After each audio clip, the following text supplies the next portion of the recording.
Hello, hello, hello. Back at it. Pressing a series of buttons and there we go. How's everybody doing?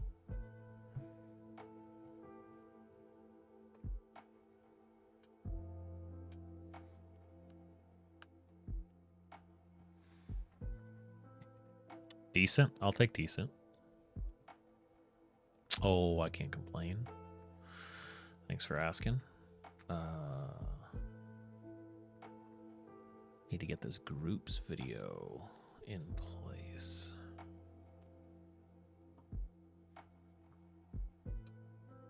First thing I'm going to do is get this video I edited earlier uploaded. From here, I'm transcoding right now. Am I transcoding right now?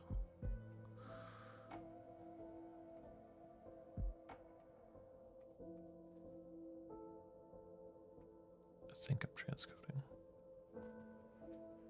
The horrors persist, as do I. Is that a reference? Is that a quote from something I don't know?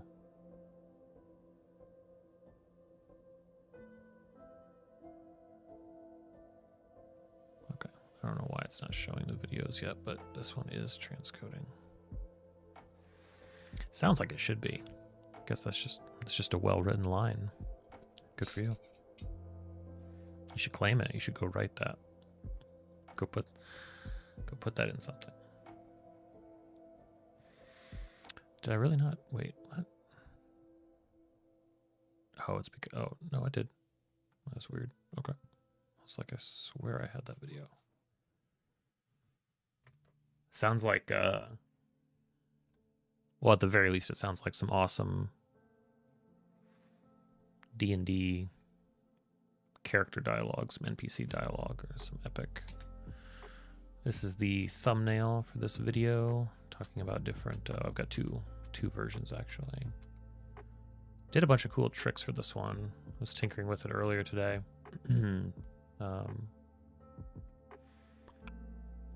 Show you.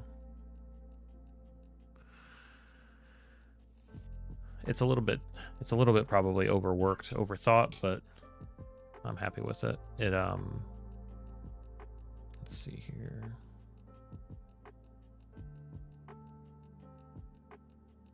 Right, the group's title was throwing me off. Okay. So these versions, the original photos, I actually didn't end up using that one. So this was the original photo.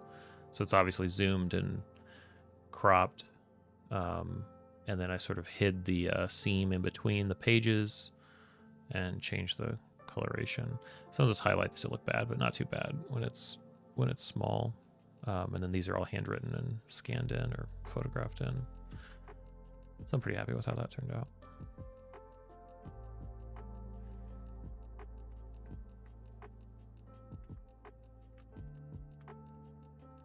Do I have...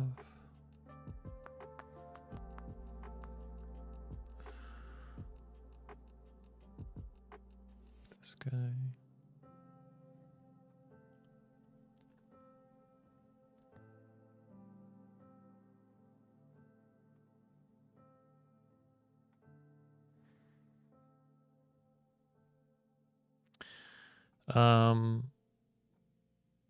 Well, so I've been tinkering with this stuff since I was young. We were talking earlier about how easy it was in the early days of the internet to pirate Photoshop. I was one of those pirates. I did that. You know, making web pages, making stupid stuff. Trust me, I've paid for Photoshop more ways than one since then, so they've gotten their dues from me. And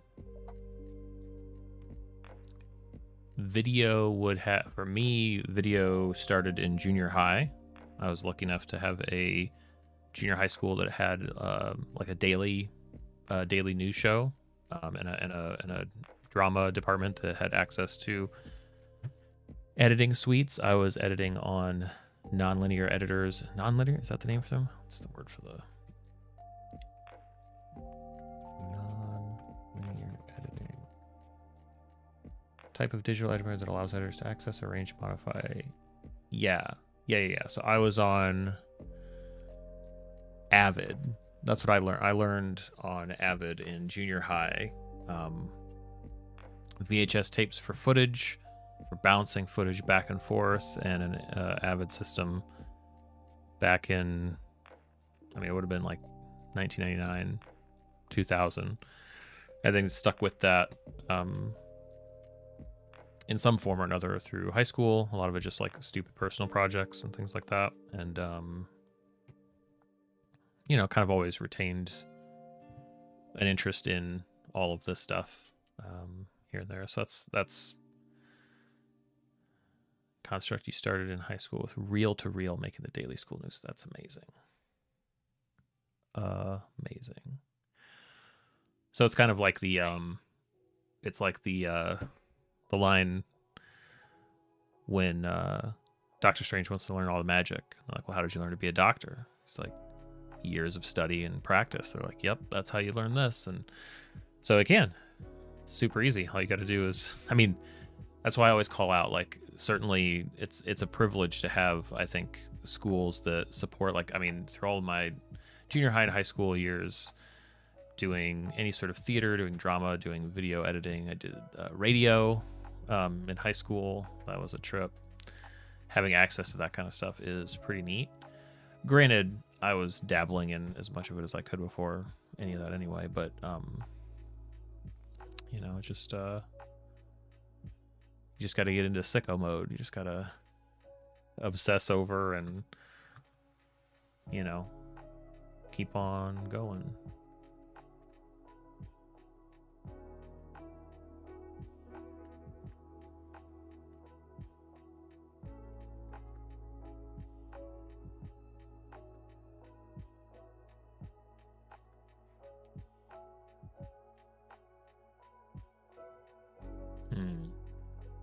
Yeah, I bet.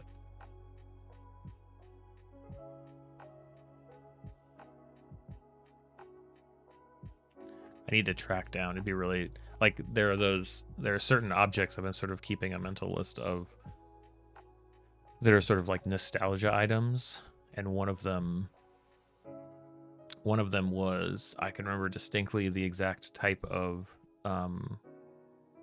like physical ball mouse.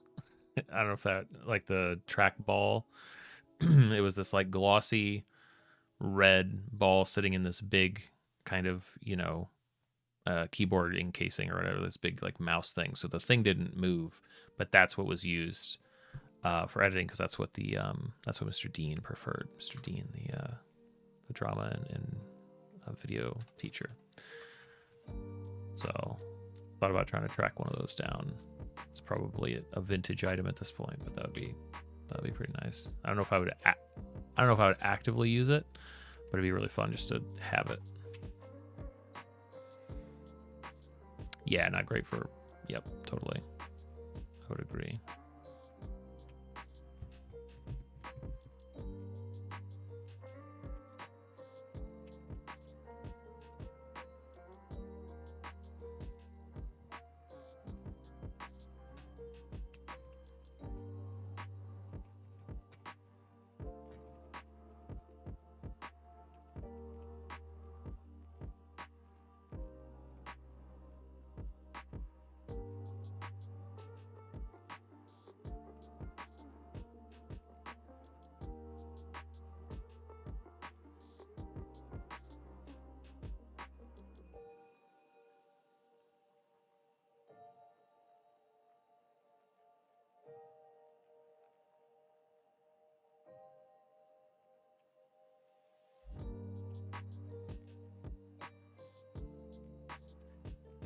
Two versions of this thumbnail to run a test on. Let's see how these do. Minor change, probably won't matter very much, but the thing with A/B tests is like the more It's like a nub in the middle of keyboard. It's like here. I'll just find it. What's up, Jesse? Oh, sorry. Oh, jeez.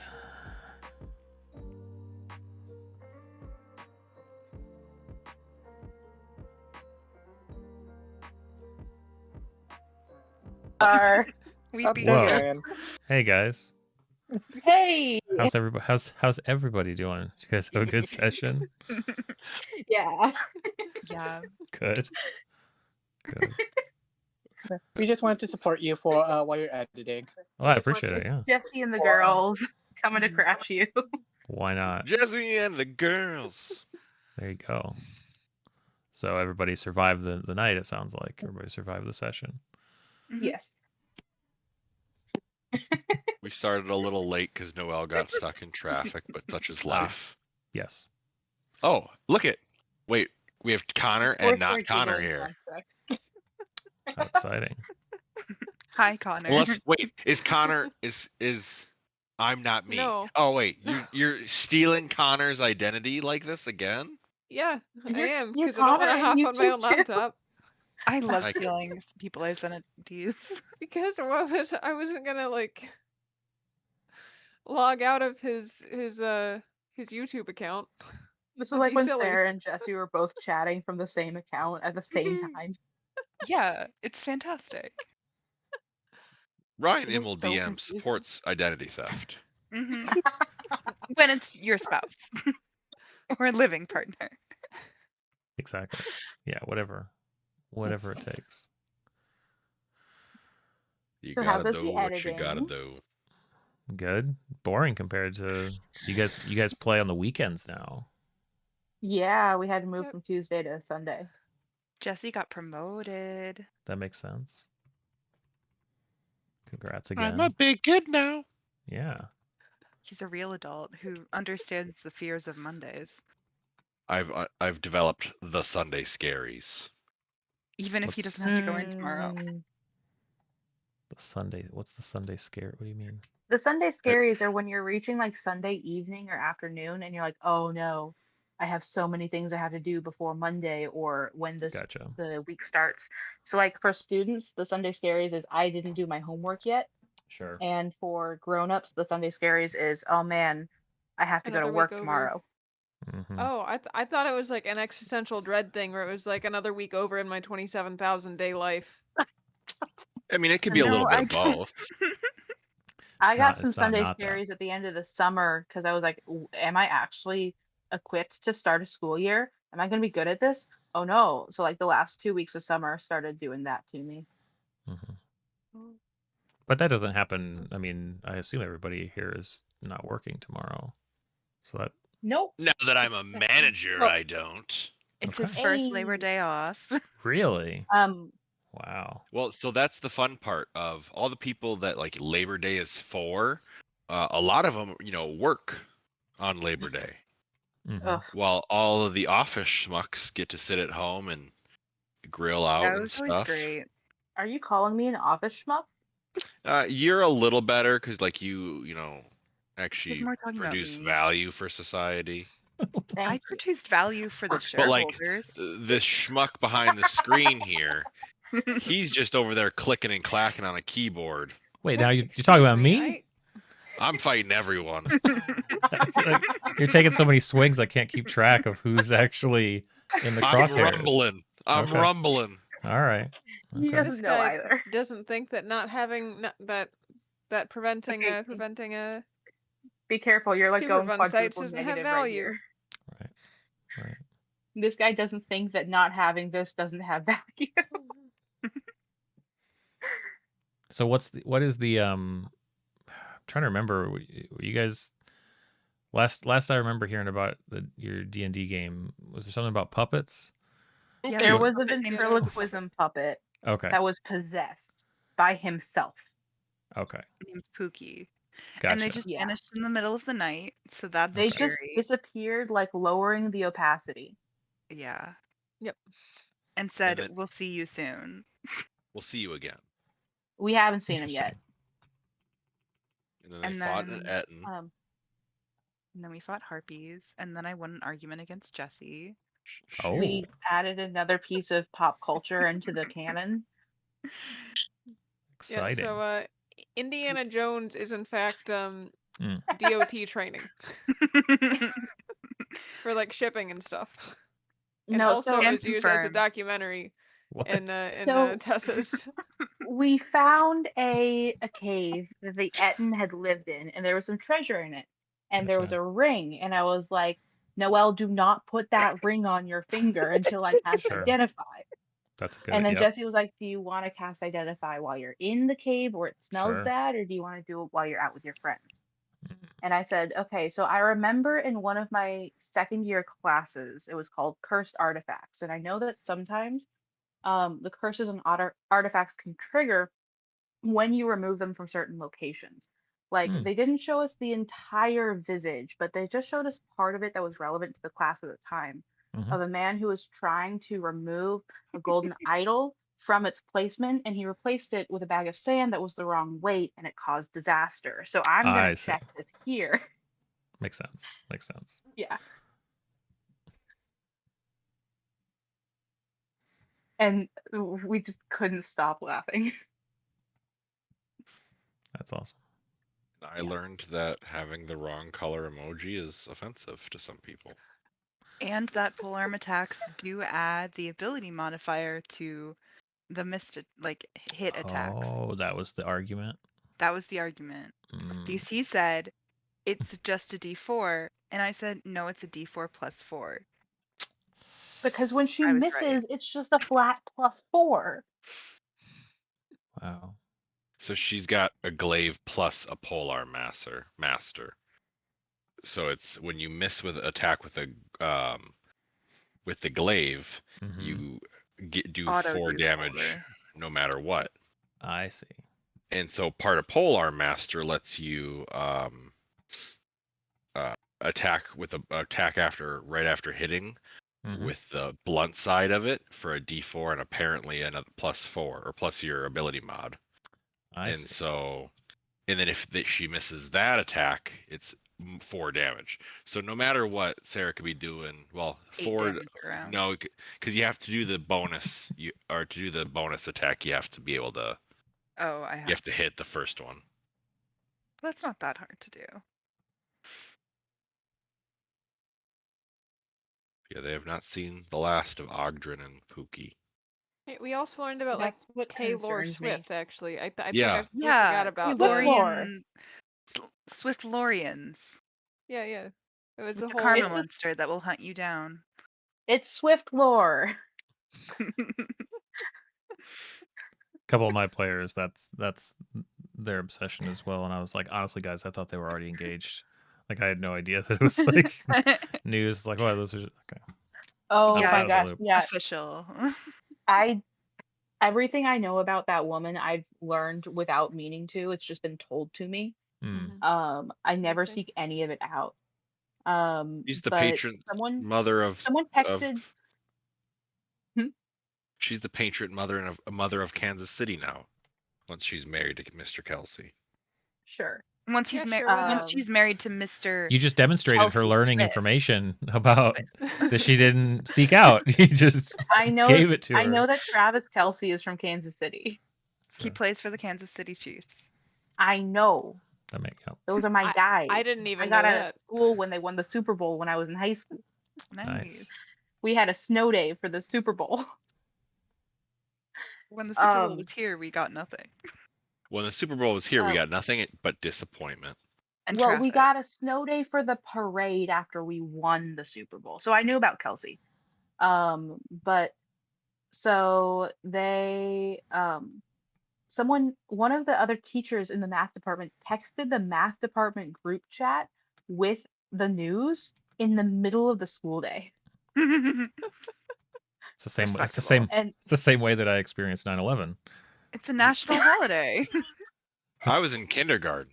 Yeah. No, I think I was slightly older than you, but yeah, it was like on. They put it on all the TVs in school. yeah. Yeah. Anyway, sorry. Yeah, it was just like Speaking of, do you have Taylor any Swift. birthday plans? not see if I could secure the. I was telling Jesse earlier, trying to find time off work has been crazy. I'm gonna see if I can secure the week and get some stuff done. Ooh, whole That'd week. be So, fun. boring adult birthday time. Well, yeah, I mean, I have like, it's kind of weird. Like, I have a flexible enough work schedule and stuff, so it's not usually, I'm pretty flexible about it. But it's like it's a little bit better than those situations where you hear people with like, oh, this company I'm going to work for, they have unlimited time off, but it's like we all know what that really means. That's not true. It's actually this like social game.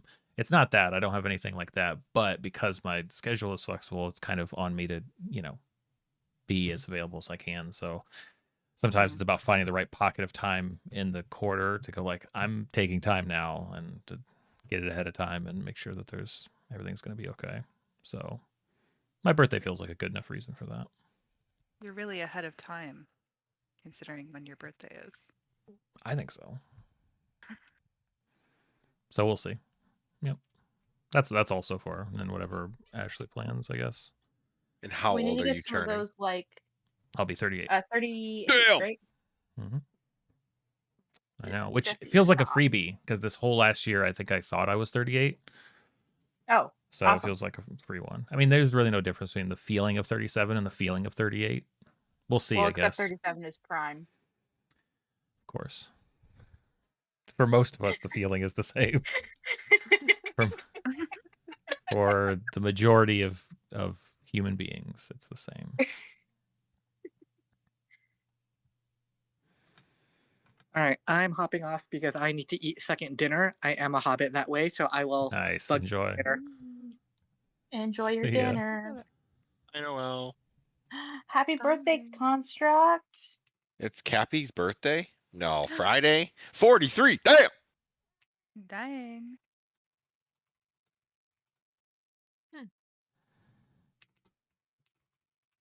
I never really think about how old the other people are in the server. It's a We wide range. range. Yeah. I'm Yeah. sure. Well, I mean, streaming in general, which is where a lot of the community has come from, because that's pretty much the only place that I share out the Discord link. Streaming is Mhm. going to trend fairly younger. And then I think I don't seem super young. I probably don't seem super old to most people except for Jesse. So With all those grays, buddy. If you had told me that you were 37, I wouldn't have believed you. Would you say he was 45? Yeah. Dang. Sorry. That's my wife. I mean, I can see myself out. It's okay. it's all good. It's all good. I You know, my brother's. I 30 basically now, I or basically 40 went to now. school with your grandfather, so Yeah, basically. it's all good. I'm It's not like- comfortable showing just like as the baby of the gang. Yeah, exactly, right. Yeah. I'm so happy that I'm not the baby. I mean, until you start accounting for some of the actual children, but like within the adult crowd, Yeah. I'm basically the youngest one. You're the And child. the oldest soul. Yeah. T is an The old youngest soul. one with the oldest soul. Me over Yeah. here crocheting my dragon wings for Halloween, doing a grandma hobby with a childish True. purpose. And then correcting Jesse's grammar while you're at it. Yes. Grammar was made up by the government to suppress people. And it's changing. Only in so. France. Yeah. And I hate the French. Hey, so do the French. So does everyone around for the French. I assume. Crane wants to say hi. I think Europe Hi, is just full of Crane. people that hate other Hello. people. That's how World War One started. Yeah. I feel like we've learned a lot tonight. About That ourselves, aspect of about like the world world. building is I don't know, every time that I try and world build, I always end up with like a pre-World War One situation with every country on the map. I've always liked the explanation that the normal state is conflict, and if there isn't conflict, then somebody's holding it all together. Mhm. And I like that. that makes it easier because then it's like, oh, okay, right. So there's actually very little reason for these people to not be fighting. There's every reason in the world for them to be fighting. That's Mhm. probably Well, what's yeah, going on. resources and power and religion and That's why your Sure. fantasy world needs fantasy nuclear devices. Oh, You know, Right. that's fun those are the fact, not fun sorcerers. fact, I guess, but It's I just I did I had a plan for that for a little while to That's one loose cannon like, you know cop what? with You know what? Yeah, sure. We're gonna have magical nuclear weapons. Let's do it. And then I thought about it and was like, okay, maybe I need to scale this back a little bit. we're using D&D Beyond for our maps and hosting all our stuff. Mhm. And if you use the ping function on a map on D&D Beyond, it looks like a nuclear strike on does. like oh, what's the movie about Shall We Play a Game? It looks like that map. War games. War games? war games. Yeah. I Yeah. was like, you're either talking about war games or Saw, but I'm pretty sure there wasn't any red animation on the map. Nuclear I didn't see all nuclear this. animations and Saw. Well, I don't know where the series went. I never finished it out. So It maybe got really weird. yeah, like I think like didn't Jason goes to No. space eventually? Maybe Jigsaw. No, Jason I in was space. I was looking for the name War Games, and then I was looking for the name Matthew Broderick, and neither of them were coming to me. I still Makes prefer sense. war games in space.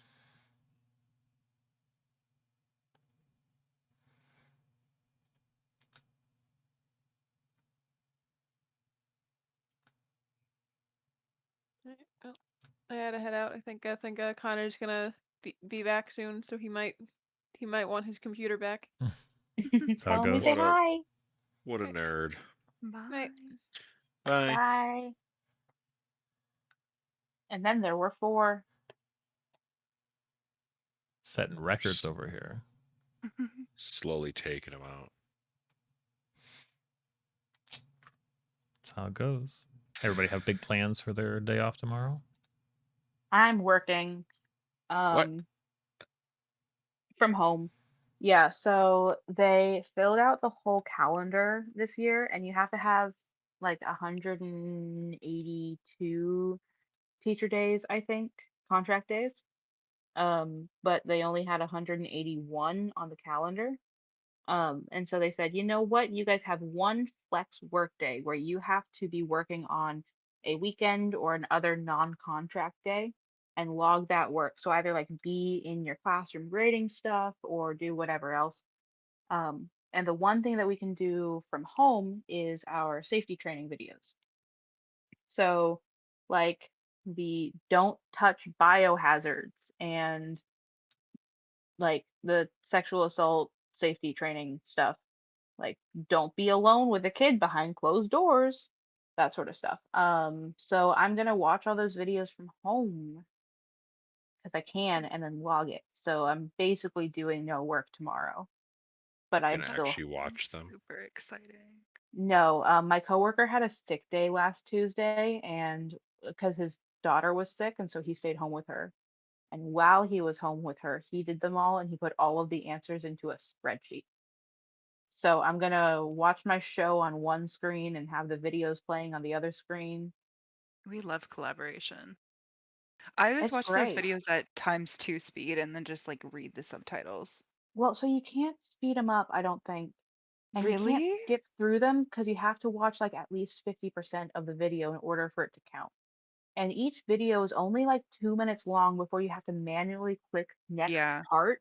And you have to watch like 5 of these in a row before you get to the quiz. Yeah, So it's that made so that you sounds very cannot similar. like just let it play. Yeah. And we have to watch the same things every single year, and they don't change the videos. They just move the questions around. Nice. That's how you really know that you're learning. Yeah. So I waited until Ross got the spreadsheet. My mom is like, "So you're cheating?" And I go, "Well," Teachers she goes, "You're cheat. Heard it here cheating." first. What's that? You're crowdsourcing information. You're She's like, "You're a relying on your teacher. peers for What kind of example would you be setting?" It's like, "I already know all this stuff. Then collaboration. why do you need to cheat?" So to make Yeah, sure that you T. don't have to do it twice. Yeah. Also, like, every place that I've ever worked in, any of those mandatory trainings, they always just give you the answers for the most part. Yeah. Well, and you can redo it as many times as you want with no penalty except for the Yeah. time that it takes. Yeah. I think most of those videos are just removes the liability from the employer. Checkboxes. Probably. Because then they can say, no, you watched a video and trained on this. You should have known not to do that. Yeah. So I'm booting that up tomorrow, and I need to write, I think, a dozen word problems too. So I'm gonna get that done tomorrow instead of waiting until Tuesday. My It's actually fun. next, I forget, I think it's in September. Because I'm now manager, I have 3 1-hour HR classes every Monday for 3 weeks. Most people they only spend a half hour with, but Jesse, they had to up the time. they're like, can we get support here from corporate? We need reinforcements. For this one, yeah. It's valid. Necessary. I'm a master at HR violations. Is this our skateboarding cousin Throckmorton? Hello. I don't even know what that is. But, hey, Jordan, welcome to the stream. How's it going? How did I get into D&D? Board games. My wife Ashley and I really like board games, and we're curious about trying D&D for a while, and so I watched some actual plays. I watched Mercer, I watched Chris Perkins, watched some Matt Colville videos on YouTube, and ran a solo game for my wife for about a year. That's how we both sort of figured out D&D. Played so much of it wrong, but we had a good time, and then started doing stuff with groups after that. I think that starting to play D&D by running a solo campaign is probably a pretty weird way to start playing this game. I think the vast majority of people that play find a friend group or go to a club or something, or maybe just like start running for a group and go with that. So I think, it feels almost like working like a single muscle group or something, like doing just for one person for a year sort of forced a lot of learning really fast because there wasn't a whole lot of room for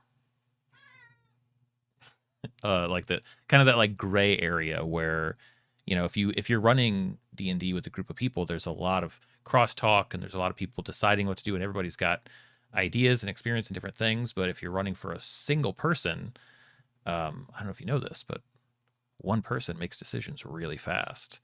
One person doesn't have to like talk through anything. One person can just go, okay, so then I go over here. Okay. It's like we would just race through material, which was, it was a fun challenge. We did the Essentials kit, which I wouldn't really recommend, but it's what I started with. The new starter set comes out like 15 days. Really? It's going back to Greyhawk. Well, that'll be Keep on interesting the to look at. Borderlands. Silly, any red flags? Totally. Yeah.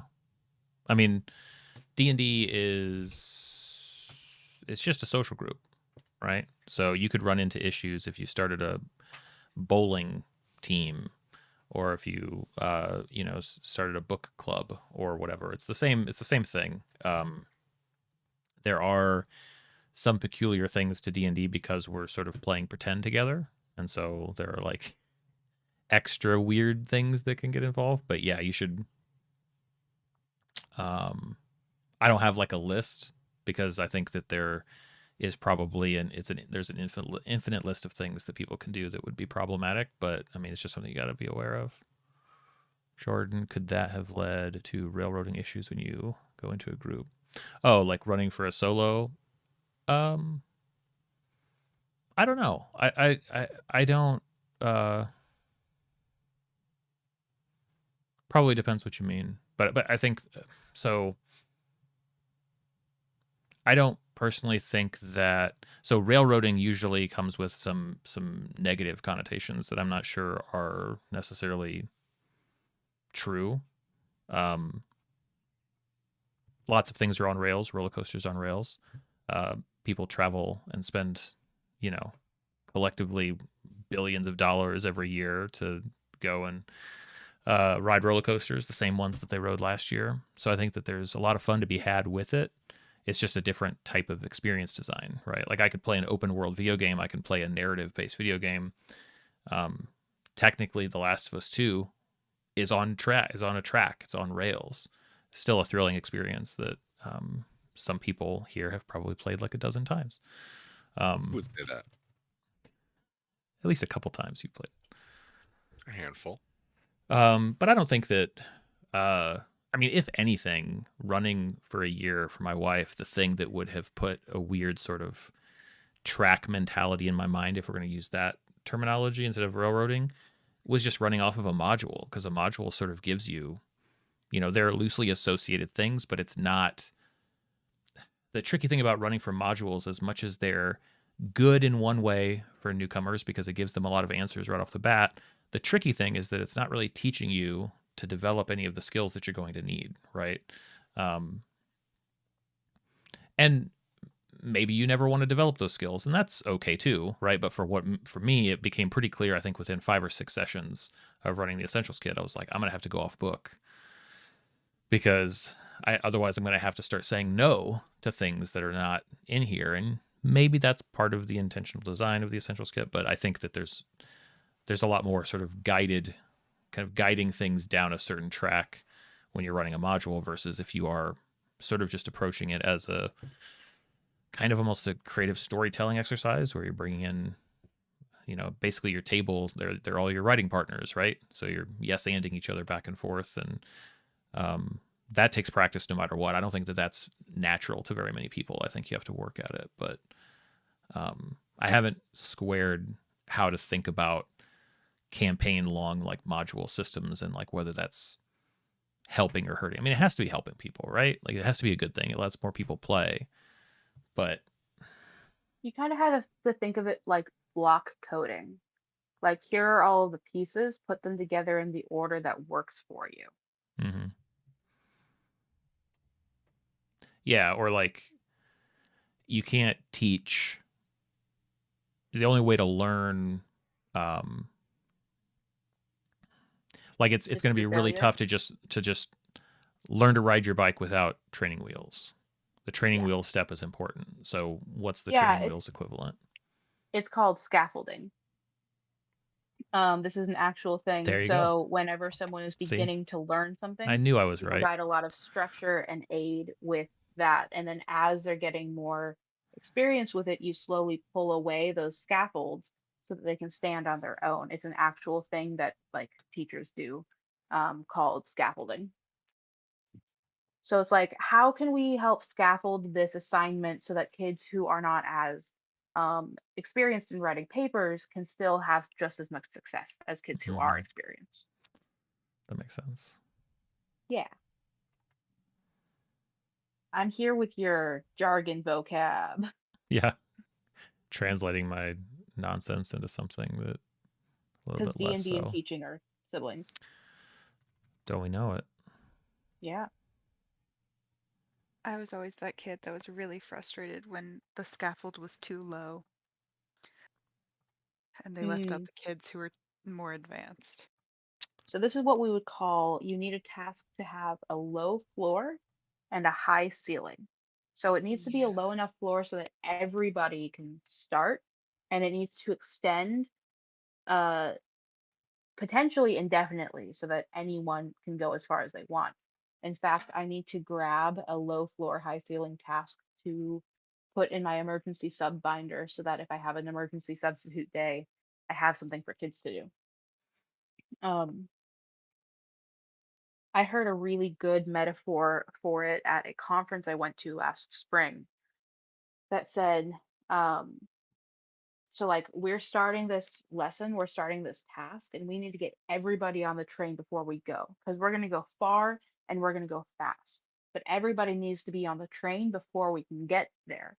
And we need to actually back the train up so it's almost out of the station so that every single person can get on. Because if we don't, we're going to start going and we're going to see people still back at the station just watching the tracks. Um, so it was like if you're giving a lesson on some math thing like solving one-step equations, start with x minus 2 equals 8. Yes, everybody should be able to do that. Mhm. Get just a little bit harder and a little bit harder. Make sure everyone's on the train and then take it so far so that everybody can go as far as they possibly can in that amount of time. It's I- really cool. Are there any modules, especially like the big ones, the big name ones, the ones that everybody knows? Are there any of them that are sort of designed to be teaching experiences, teaching campaigns? Like I'm imagining the type Don't of know. I'm imagining the type of like this would be something that would be fun to make, as much as I've 0% interest in ever like making like a campaign setting. That's just not or like a campaign type book. But imagine one that once you got towards the end of it was just things that you had to fill out. Ooh. Like if it basically So like teaching the DM how to create a like, home okay, so we got all of that. Now here's this piece. You just fill out like the monsters that are attacking that make sense in this context, right? So it's okay. So it'll almost be like a textbook that has each lesson one at a time that build on the previous one. And Yeah. it's like an I do, we do, you do. So like, Yeah. I mean, in a textbook, it's more like here is the demonstration, and now here's a practice problem with all the steps listed by it, and then Mhm. here's an exercise that you have to do yourself. Yeah, I think that could be neat. I think it'd be neat to That see could be so neat. because I'm not I sure don't that know any of the major modules though. yeah, like well, as much as everybody, I think we all agree that they're necessary when you're getting started, but I'm not sure that it's kind of it's tricky, right? Because well, the business model of a lot of these companies is not necessarily one that is assisted by weaning people off of their product. They need people to buy more books. That's ultimately what they Yeah. are, right? They sell these books as but also because like it's really really hard if you never take away any of that assistance to see what people can do, to see what people can come up with. And it'd be great, especially if it was sort of yeah, it'd just be interesting to see what that hand holding, like I can imagine something where it's like, okay, so we're approaching this campaign through arcs, and so we're gonna do this arc, this arc, this arc, and then hey, for this one we're gonna leave out the ending. Like you add the last piece of this maybe 3 or 4 session arc, because that would arguably be easier to do than maybe some of the other pieces, or I even can just like see character names that. and motivations and things. Yeah. I can see that sort of thing starting to be tricky if you're doing that for like, this is the end of this arc, you fill in the end of it. Mhm. And then the next arc, you have to create its structure, its bones in such a way that it doesn't matter what happened at the end of the last one. Yeah, that I don't think that would be that hard. I think that would just be a matter You think of so?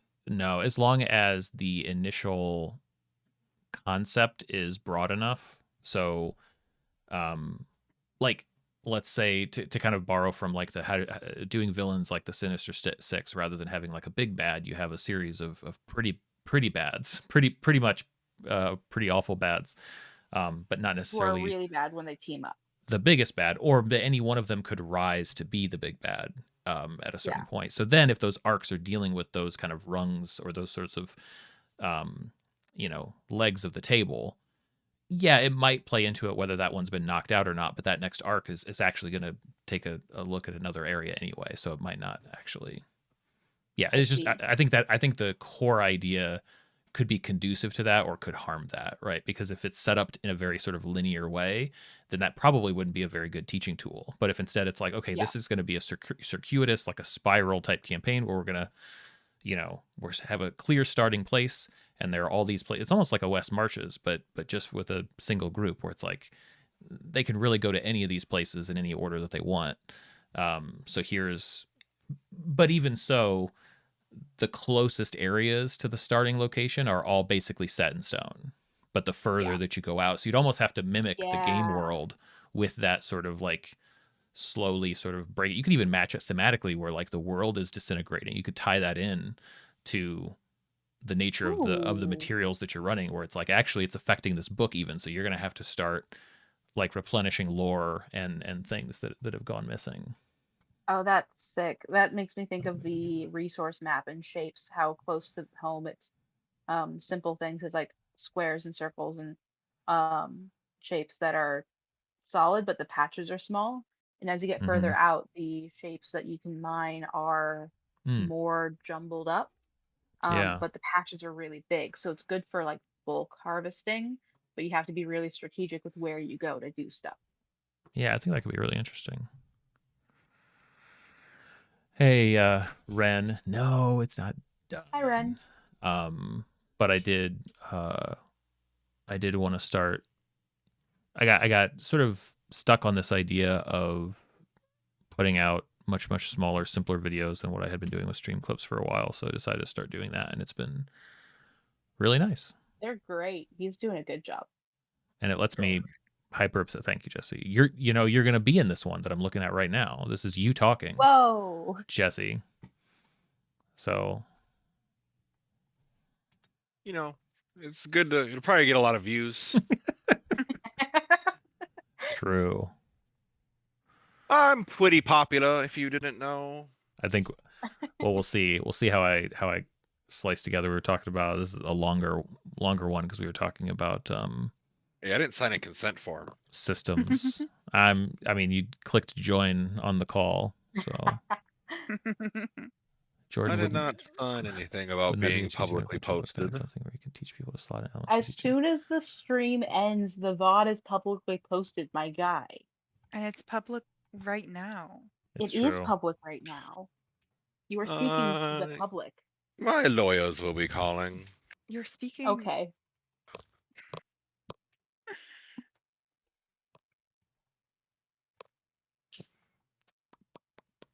So yeah, we'll see. I gotta figure out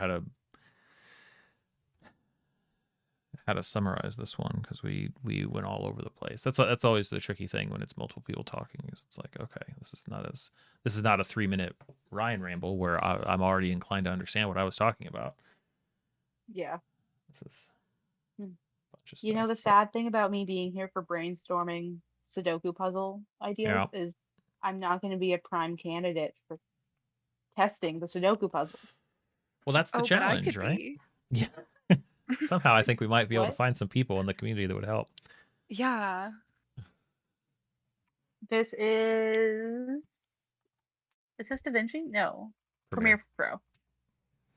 This I'm is trying the to story read of at a the very girl. top of your window, the like bottom 3 pixels of each letter. Yeah. Yeah, I think it's it's a tricky thing, right? Because it's like, do you want to part of the it's why some people can I think stick with designing games for longer than others, is because at a certain point, do you want to design the cool thing or do you want to be somebody who gets to enjoy the thing that's made, And if you're helping with the design and testing and live whatever of puzzles, well, you're gonna have a hard time experiencing them like other people. I want to enjoy it, but I can't stay away. I understand that for sure. Because there's something really satisfying about solving a puzzle that's been made well, but there's something even more satisfying about creating a puzzle that can be solved well. True. Hey, I agree. I know which side of the table I'm on. I just Yeah. I'm just letting you know what It's okay. So I won't be like a play There be tester dragons this in way. the is this impossible to is this too difficult of a difficulty spike, or can I put together what Sure. comes next? Yeah. But I sure can make sure that the Sudoku is physically possible to solve. That's good. I can do We'll that see. part for you. Well, it might. I mean, and honestly, like depending on how it all shakes out, because I'm only going to have a couple of weeks here to really prototype the next iteration of this thing. I don't imagine it's going to be as intense as it could be. So it probably, I don't want to oversell it. It's an exciting idea that I want to keep pushing, but I'm also deliberately under the time constraints of like needing to fit it into a certain part of my campaign for my players. So And you can also have this puzzle Yeah. come back in the future in a more sophisticated absolutely, way. yeah, exactly. Well, this is technically like the second or third iteration of this idea. So yeah, Oh, okay. I really like this idea of having it be 9 by 9 by 9, and then 81. it's no, 3-dimensional, 9 boards Right. 9 times stacked 9. vertically. Yeah. 81. No, 81 times 9 is 729. Well, I did say 81 times 9. I said 9 times 9. Yeah, and then 9 of those boards. Oh, then 9 of those. Yeah. And what about 9 of those? Well, I stop at 9 of those. It's true. Marvel at how I have 3 to the 6th power just memorized. I consider me marveled. Man, call me Captain Marvel. It's like when Jesse was talking about truck models earlier. You could pretty much say any number you want. I'm gonna go, wow, you memorized that. That's good. I have a bunch of powers of a bunch of numbers. Man, brand new singing my song. Silly Rat, we met here. Yeah, we kept coming back and then became friends. Yeah. I just enjoyed harassing Ryan, and then I paid to harass Ryan So- because it only felt right. And These- then he forced me to pay to That's harass right. him. So, It's a good Really racket. like it's a multi-level marketing scheme. yeah. And then I come back to honestly. say, Ryan, ignore him. You're doing a good job. So silly. Everybody is supporting in one way or the other stuff that I'm doing here on stream, which is awesome. But they've also splintered off. They've kind of run their own D&D groups have formed in the Discord, which is great.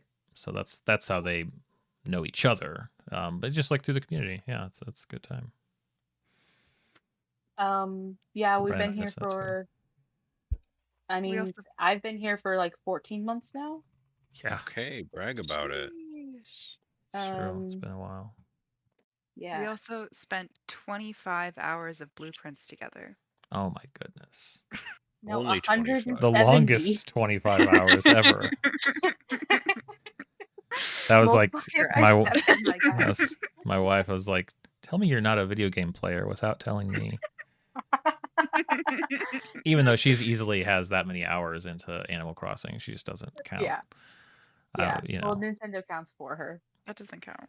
even Nintendo's count is very vague and kind. It's weird. If you go in yeah. and look at it, it's like more than 100 It's hours. It's like, what does that either mean? More, More than or less than? 140. Why am I guessing? Yeah. Why can't you just tell me the number? Yeah. So I like this idea of 9 Sudoku boards Oh, right. Yes. that stack on top one another to create that final message. Mhm. And then you can have the final message, the true message, be any of the letters Really that long. you want it to be from Yeah. any of the boards. Mhm. Because you cut out the squares in certain patterns. The only Mhm. problem is trying to get your player to cut out the right squares without ruining the whole thing. Yes, that would be yes. Which is why I'm inclined to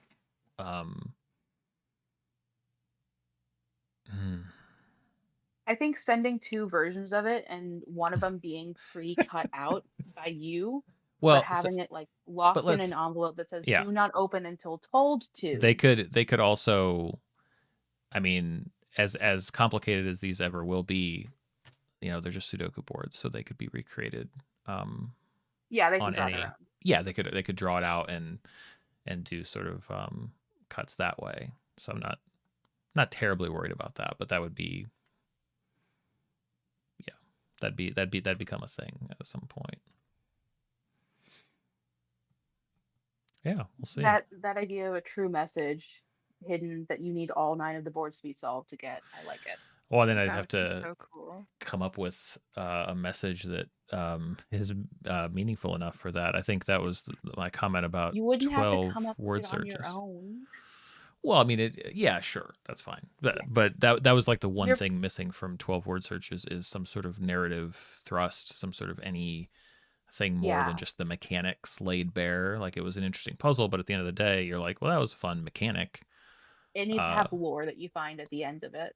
Imagine if it was Like- if there was anything at all, you know. Like puzzle 12, all that remains, all the leftovers, that could be lore that leads to another thing. Sure. Yeah. Totally. That's what I would say. Jesse's like, I saw part of that game. I watched Sarah mumble about it for a few days. Yeah, I He forced played him it to last listen to night. me. Oh no, Did she you played finish it. That's the right. whole thing? He did the whole thing. Dang. He did such a good job. smart He's a cookie over Gold there. star, Yeah. stubborn, He's- patient, whatever you want to call it. He He's a figured it gamer. all out. Hmm. A smart cookie.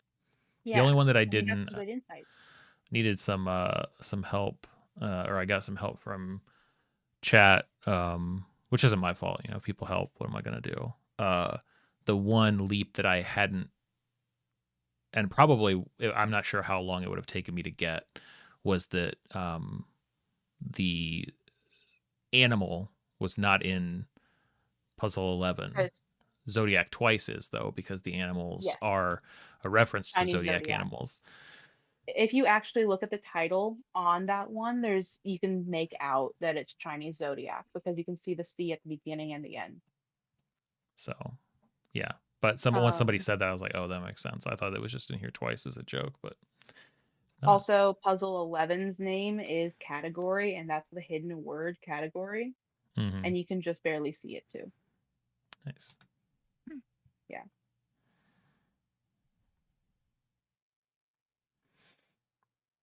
Well, I think So- I might hop yeah. off. But it was nice to talk Hey, to y'all. thanks for chatting. Yeah. Yeah. It's the See after you party. later.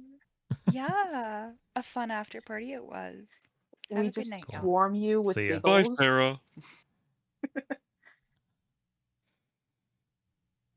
Yeah, when And then there were 3. it's one thing if I remember to be in the room and you guys pile in here. It's another when I'm like, oh, I'm not in the room, and I look and it's like there's like 6 people in there. what happened? We started the party, but without you. Yeah, Yeah. that's fine. I just Ryan doesn't need to be in Ryan's room for the place to be hopping.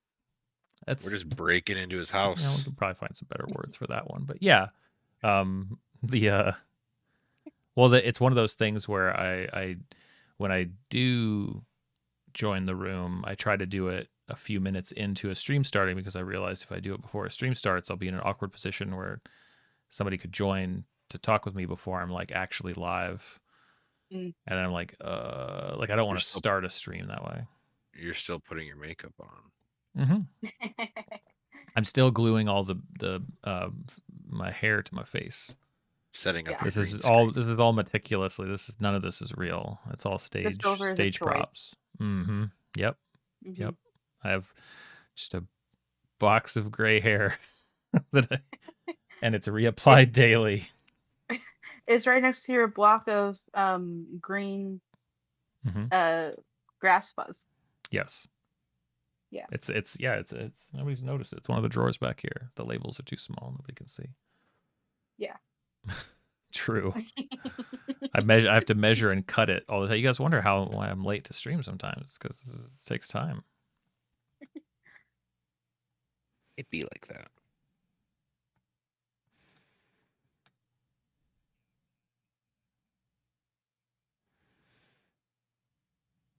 So my dragon wings are looking good. Nice. I don't know how many more rows I want to add to them. It's going to be shorter than I thought it would be, but that's okay. It's short like you. I'm not that short. I'm perfectly average. I know. So I am how the average height of an American woman. Jesse, how long do you envision your campaign will last? Is it a 100 session campaign? Is it a 30 session campaign? Do you have any Do sense I of that seem at all? like the person that plans these things out advanced? I mean, that's What what are the we on? Like that's what the session Joker 6? claimed, but the Joker had some crazy plans, and The Dark Knight, if you really break it down. The guy was running around on a schedule. So, I think we just finished session 6. okay. So it's probably too early to say. We spent 4 sessions, maybe it was only 3 sessions on the island, Mm-hmm. Tutorial and island. then tutorial island, and then here we are 2 sessions off the island. I mean, T's the only one that has like a concrete story to follow. I have a goal.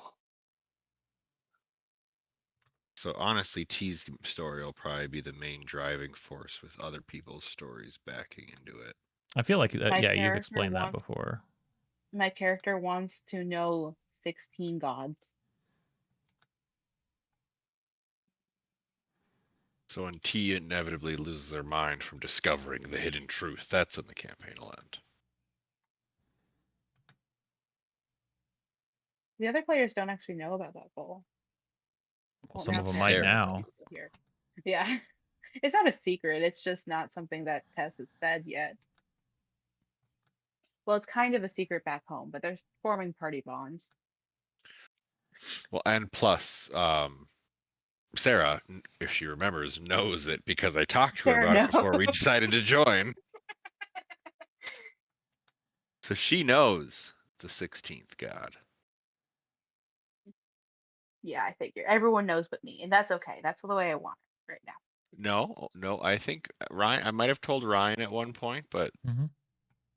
no But one that else doesn't- knows. But that doesn't count because if I'm not using the information, it goes in one ear and out the other, and yeah. It's factual. Mm-hmm. You know it. I don't have to explain that. Sarah, I don't know if you knew that I told Jesse when I was spiraling about, wait, there's got to be a 16th one. I told him, sure, make one, but like make it concrete. Don't make it nebulous to be like, whatever you figure out the missing domain is, that's what it is. Like, make it something and let me be wrong if I'm wrong. I did, in I fact, have do that. I have stopped trying to figure out the tesseract here, but that's still how I feel it's sorted. It's how I feel it should be sorted, but all my notes on the tesseract led me nowhere. So I don't know what to do next. And Great, T I won't will even be wrong. tell me her guesses. I can't even remember my guesses right now. Let me pull up my notes. She's keeping information from the DM. Yes. Because I didn't want my guesses to influence you. It's not going. I already have it locked down. Too bad. It's been locked And down Sarah since doesn't you. get to know either because she'll just tell you. It's been locked down since you said, "Well, there should be 16." And I was like, "Yeah, let's do it."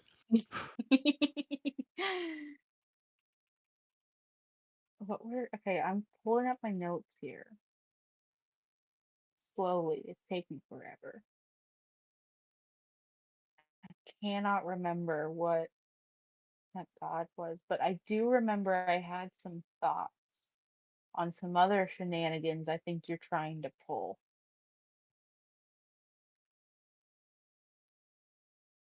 Always pulling strings.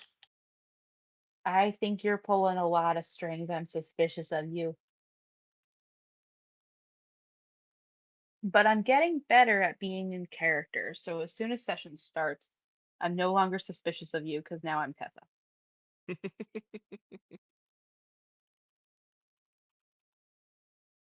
Peppa wait. was I'm always getting better. Peppa was always, I think, one of the more trustworthy members of Team Wolf. What? What? Who? Wasn't the characters in Star Fox? Oh yeah, Star Fox. Star Fox I love Star Team Fox. Wolf was Wolf and what was the whole Falcon. crew? Okay, let me pull up my board. Ugh, anywhere that has See this what I information is think just the filled with domains ads. are. It's just mostly an ad. Well, it's Fox, Falcon, Rabbit, and Maybe not Peppa. Peppa. No, maybe Peppa was Maybe Peppa was actually on the Fox team. Here we go, Nintendo Wiki. ads are just as bad here. Okay. Do you have Daily ad block? I no. How does that work? So let's see. The first team was Wolf, Pigma, Leon, and Andros's nephew. Is this like a TV show? What is Panther. this? Star Fox I've is lost old a video game. So is Peppa Okay. team? So it must be Team Star Fox. I was wrong. It's not on. It's not on a Wolf. It's not Wolf team. It's the Star Fox team. Peppa Hair. Peppa. Just give me a team list. I'm so angry that the problem is that any of the sites that have wiki information for this stuff assume way too much knowledge about the Star Fox universe that they're not going to insult their readers by just putting a okay. So the members. Okay, Falco. It's Peppy. Peppy. Peppy. I just remember his dying sound. Peppy Hair. Yeah. He was a retired member. That's why I was thinking of him as one of the older ones from the Star Wolf crew. Right. I Okay. was trying to sort these domains by math dichotomies, like discrete versus continuous, odd versus even, increasing versus decreasing, prime and composite. It's probably not. It's not necessarily, Sarah, that I like don't know about it. It's that I've never actually set it up for myself before, and I just don't see the. Maybe I just enjoy grumbling about it too much that I don't bother. I use Pi ad block in Google Chrome. But I do have something like that though. Not knowing about something, it was a coworker probably 10 years ago, almost at this point, and we were wherever we ended up at a Starbucks, and they're like, "Yeah, what did you use your points?" And I'm like, "How do you do that? Like, what does that mean?" They're like, "What do you mean you don't know? You have the app?" I was like, "Yeah, it's convenient. I pay with it or whatever." They're like, "How many points do you have?" I had so many. I had so many points. I was like, "I just get black coffee. What the heck do I need points for?" And they're like, "You could be getting free coffees for a while." And I was like, "Oh, neat." I was like, "No, I never even Right. tried." Ryan's the reason Okay, they so I- expire now.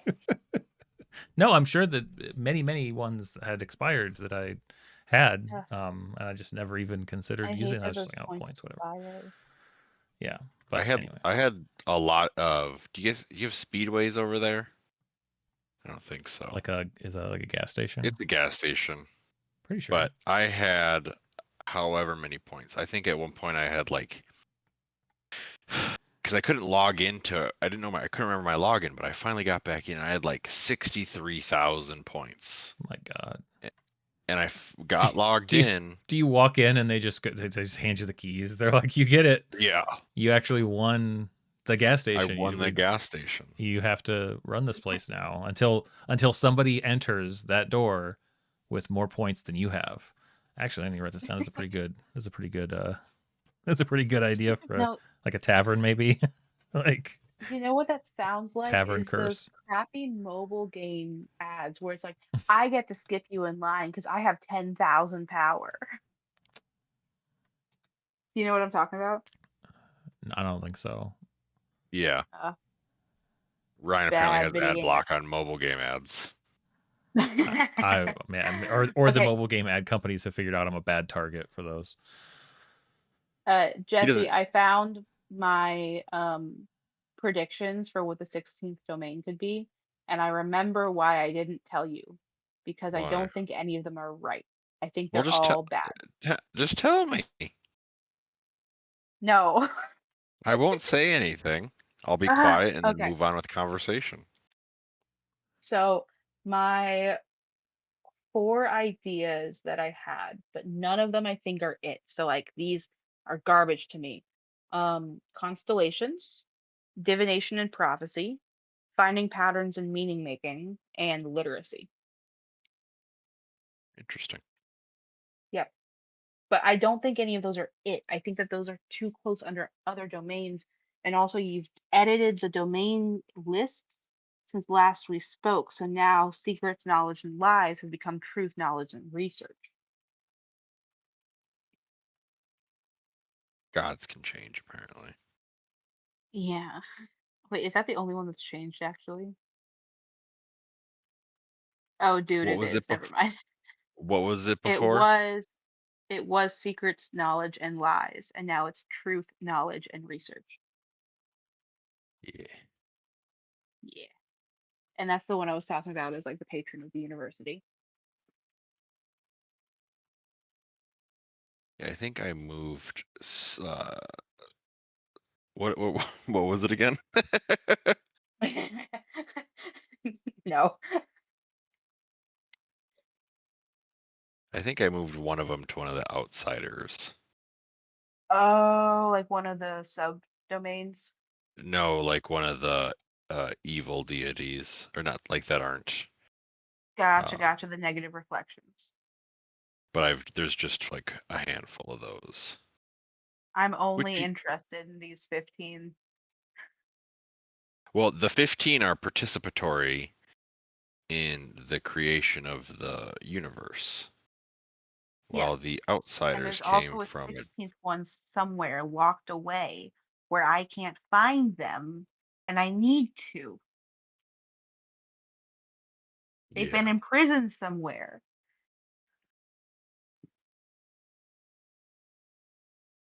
hidden.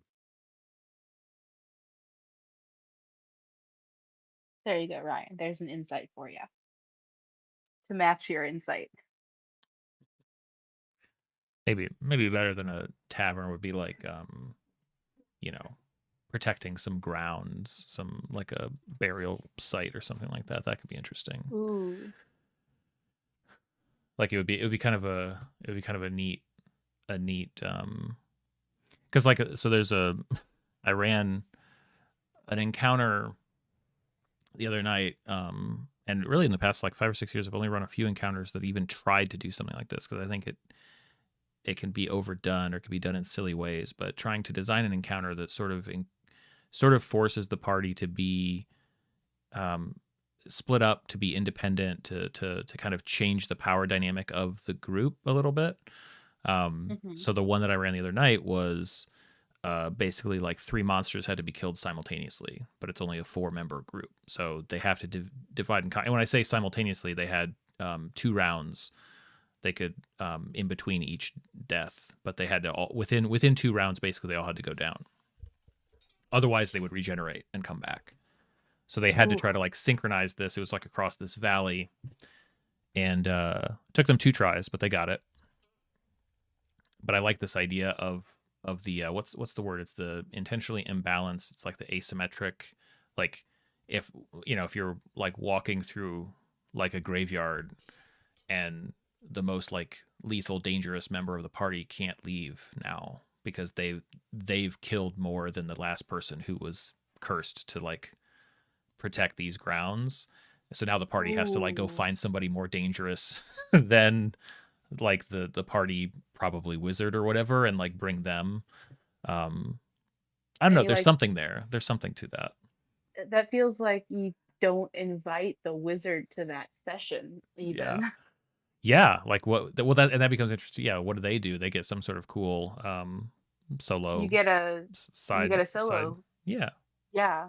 that could be. Then it's like because well, and what do you guys think about this? Because I know that for me as a player, I want to be, and I've only done this a few times, so I don't know that it's ever really anything like this has happened. But I would want to be so engaged with the characters in the story that even if like one other person at the table was getting like a solo session, I think I would want to be present just to witness it To just as like see a what happens. spectator. Yeah, like I'd be super Mm. curious if everybody was okay with that. Um, every party's probably not like that though, but I think that would be the ideal in a situation like that. Is that like okay, now they're going to be 2 sessions. This first one is going to be, or maybe however many sessions, but like the person who's stuck can witness, and maybe they get like some sort of familiar treatment, like there's some way that they can communicate so they can be a witness even as their character, but So at the you give same it like time dramatic irony. yeah, and at the same time like that whoever's trapped would need some unique encounter that's at least a session where they get to challenge the curse or something like that. They should have to work together. I don't know, it'd be a fun that feels like a fun on the road type of Odyssey sort of weird trippy event that could tie into something else. I think I like the idea more of the 2 sessions being Mhm. separate, not having spectators. For the like for the players in the party minus, let's say, the wizard, to Mhm. really feel that absence in their party Sure. dynamic. Yeah. Like when um playing 10 candles, like you actually ask the player to get up and leave the table, so that Right. slowly as it dwindles, you feel alone. Yeah. I like that, but then also you'd want to, after the fact, know what happened when you weren't there. Yeah, I think I it's don't I think know. it's easier to do that if you know that the group has a dynamic where they're like, now you have to tell us everything that happened, because the reason Yes. to So separate if you can recount it well, then well that's the reason to separate everybody is to give the people in the know and the people not in the know the fun experience of that back and forth, because they're now storytelling in a very unique way. The because problem, normally if you're trying to recap at the table, you're just yeah, like telling someone something that they just saw anyway. correct, yeah, that's not as fun. But if you're creating now like this second order storytelling where it's like, well, it's not the DM saying it. If the DM says it, it's true in theory, right? Or at least the DM wants you to think it's true. But if the Yeah. players are sharing it, now this is a diegetic thing. This is more real. The tricky Yeah, thing yeah, yeah. is if you happen to have a group dynamic that is just chill with not knowing. Because then you're like, well, if that's the case, I'd rather just do it with everybody here at the table, because then nobody's missing out on cool shit Mhm. happening, right? Because that's ultimately that's what you want there to be, is that when there's a separation between the groups, like ostensibly there's going to be unique things happening that then the other people won't ever know about. It's kind of weird to have a situation socially where people are like, okay, so anyway, let's just move on. It's like, that's not fun. Why can't you guys be more fun? But Yeah. it's hard to And I'm phrase coming that at this to with my a group. D&D And sessions players not as being fun. TV show episodes idea, Absolutely, yeah. like that mentality Yeah, of, yeah, sometimes you have episodes where one character's just gone the whole time. And then what have they been up to? Yeah, I like it a lot.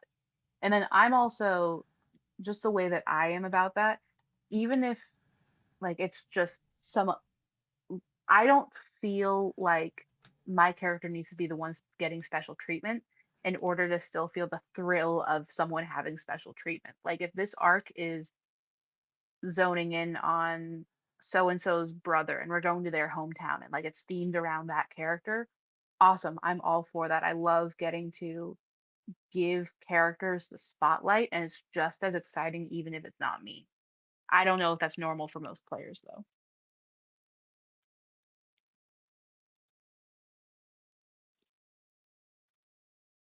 welcome back, Construct. Yeah, hi, welcome back. Good to hear your southern drawl.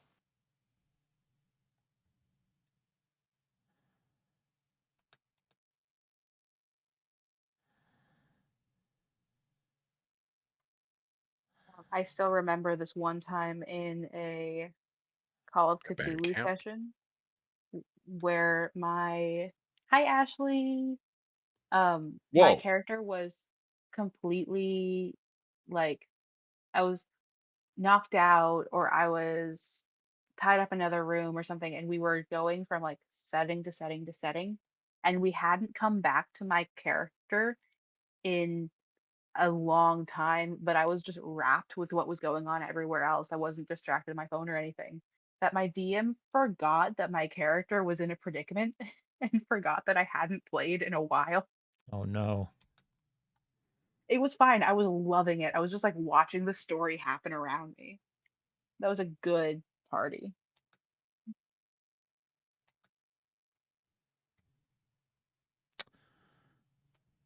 If it makes you feel any better, um, every once in a while, that DM thinks of that and cringes pretty hard at themselves. I can guarantee you. That's something that they'll never Yeah. forget. I'm not sure. That's my forever DM best friend. Oh, okay. So yeah. I'm just thinking of like the type of stuff where it's like, anytime somebody makes a fool of themselves in some way or like makes a mistake like that, it's like, oh man, they're probably gonna think about that for the next 30 years. Thanks, Ashley. in Ashley's defense, I did tell her that like, yeah, I'm gonna do another boring editing stream, which nobody cares for, which I'm fine with. I'll just kill the 10 stream for a people while, getting stuff watching done. right But the now. I'm not watching people any are of the things that Ryan is joining. doing, and thankfully he has his audio muted, so we can't hear it either. Correct. I'm I'm just just being kind. I'm crocheting some Night Fury wings, Ashley, and they're going so well. I didn't know Ashley could survive past 10 p.m. 11:30. 11:30 even. Pretty crazy. I'm probably gonna have to leave sometime soon too. Although, oh my, Ryan, last night I was up until 1:30. That's right. That's crazy. Until It was you so late. bowed out from the I had around been, hour 4 of the word search stream. no, somewhere around like 12:45. I took all the other stuff off of my bed and I like laid down while the stream kept happening. I still have my headphones on. And then I realized, wait, I keep resting my eyes and just like Yep. planking my head down on the You're mattress. you're time traveling. You're jumping. You're like, okay, skip. I just kept like perking up whenever you talk again because there were these large like swaths of time when you were just Yeah. puzzling. Yeah. And then I look at the Alright. clock and it says 1:35, and I said, "Crap, I need to stop doing this." Jesse, And then I just transferred you from the laptop to the phone, so I was still listening. Jesse called that out too. He's like, your stream looks frozen sometimes because you're just So you're staring. just staring. And I'm just like, is my stream frozen or is he just snoozing or is he just thinking hard? Yeah, you can Construct, there was explain a it for comprehensive Construct, set of hints. Oh, do you want to? No, you got it. So each page had 12 hints for the 12 words hidden in that word search. And it told you the letter that it started with and the length of the word, so you could make sure that you got every single word that it wanted you to. And then in the bottom right, there was another hint for a missing word that you could make out of the leftover letters.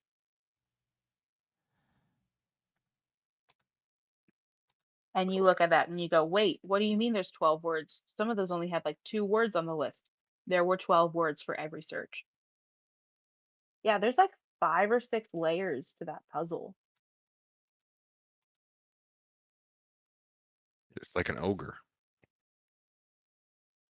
Because, yeah, Ryan, if you think back on it, there's the solve it on the first pass and then realize that you can't cross things over. Right. And then realize that some words are spelled backward. And Yeah. then realize that the hints exist. And then realize that there's 12 words per thing, and also that there's leftover letters. Yeah, I think I ended up tracking if I can find it. I think I ended up tracking 3 passes through. You tracked 3, but you did more. Yeah, because at a certain point the final it was at least 4, but the final pass sort of became multiple passes. But the killer was deciding to color code all of it, because then it became truly sort of cataloging everything in the puzzle, especially, and I didn't do it for all of them, but I started to get more diligent about like the placeholder, saying like, okay, this is the relationship between over here. Yeah, you found that those go in order. Correct. That was that big. That helped. But yeah, I thought, and then I started. Yeah, so it's a good feeling when you feel like you're starting to sort of like knock everything out and fully like, you know. Oh, if you look at where is it? It would have been 2. If you look at puzzle 8, that has the faux carton on it. So this is where you get the Chinese zodiac. No, this is the normal zodiac. Number 2 is the Chinese zodiac. Yeah, this 2 is what I had pulled up. This is 2. Okay, my stream is delayed. Oh, my bad. Yeah, sorry. Yeah, although it should be a lot better. I don't know if Jesse, if you can tell, because I did have it not set to like extreme low latency, but it is set to extreme low latency now. Yeah, it is. Mine just started lagging. 7 seconds. A lot better than 20 or 30 5. seconds. Yeah, the faux carton is down there in the corner. So stuff like that is like, and like these, it's fine. I'm not sure that these helped. The fact that these are there is whatever. But I'm not sure that they helped It's with the telling you, puzzle. hey, that's an obelisk, that's the Correct. sundial, that's an hourglass. Yep. And so maybe it helped some people. It didn't help me, but what it did suggest, especially combined with like there's the gingerbread man, which you don't really realize is a reference until you already solve it. Yeah. Feels like it just feels like the green markings are trying to, like there's maybe some light story behind all of this, and you find out like, oh, there really isn't. It's all just kind of bare bones. So I think that that would take this up a few notches in my book if this was updated to include something like that. But it was a really fun game. Yeah. All my lobbying has paid off. That's right. And hey, it's a free PDF. You can't argue about. It's just so impressive to me that this PDF is knowledge gated with so Right. many layers. And it's Yeah. just stagnant. True. Because it's all just there, but you have to learn the rules. Because you know that nothing's changing behind the scenes. You know it's not doing any video game shenanigans. Did you pass that on? Okay, so is that what you're reacting to, Ashley?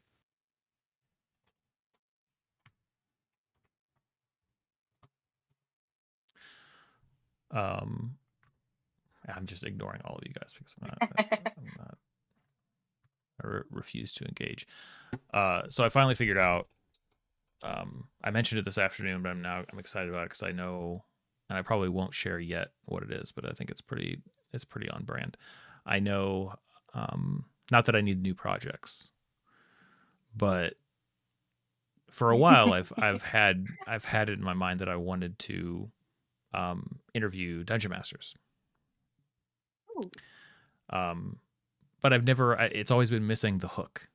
It's always been missing the yeah, but because if podcast interviews, all those types of things, if there's no connecting, if there's no gimmick, it's going to have a hard time bringing people in. It's going to have a hard time engaging very many people. Here's the gimmick. Actual dungeon master notes.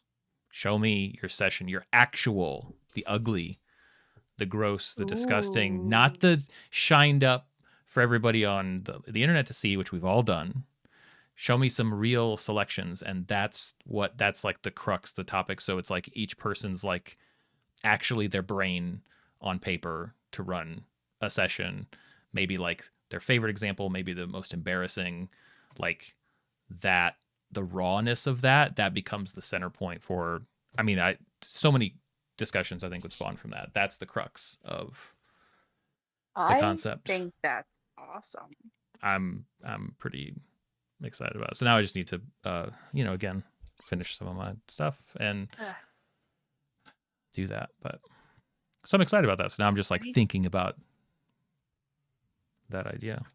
I did just send you, Ryan, one of the storyboards that I had. Wait, you sent me a storyboard.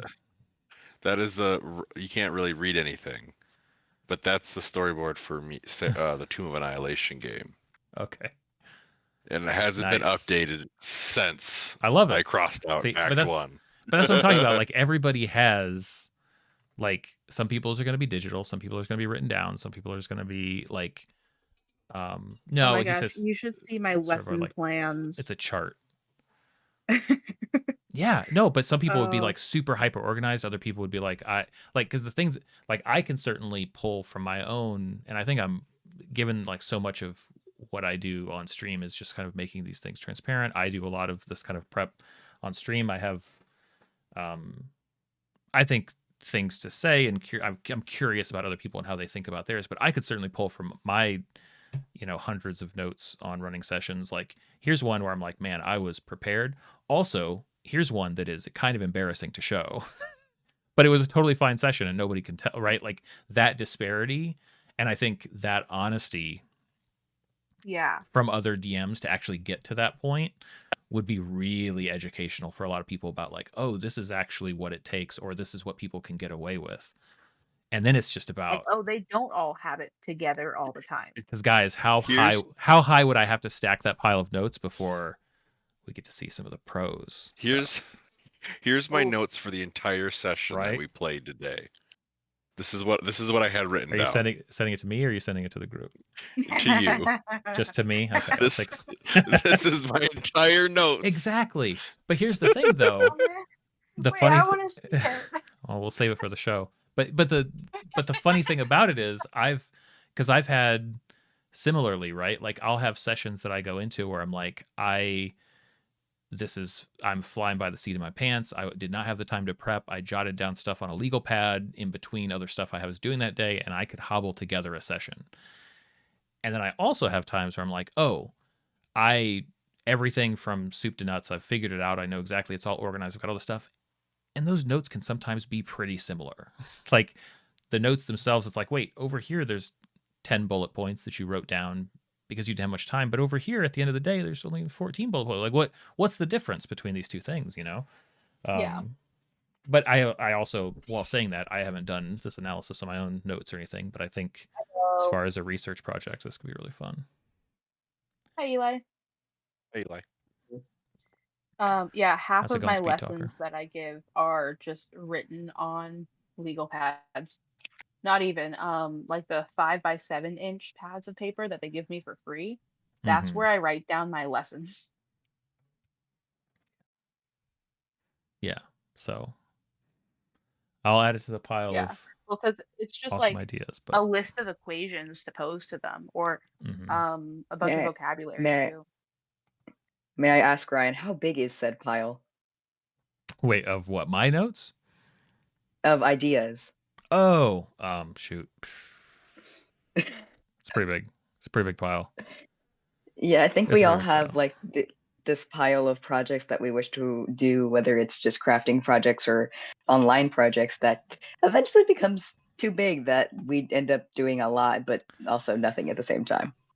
Well, you keep on But that's adding fine. things to it, but it also means you're never at a loss for something to do. Correct. Yeah, that is fair. At the football game on Friday, I got to tell my new friend that I have this pipe dream of one day arranging the music from Ratatouille as a marching band composition because it just works so well and I have ideas. And I told him the problem is one, I have no professional experience in arranging music, only hobbyist experience and not very much at that. So I'd have to be like, Sure. here's the vision, here's the idea, here's the layout, someone else take this and make it good.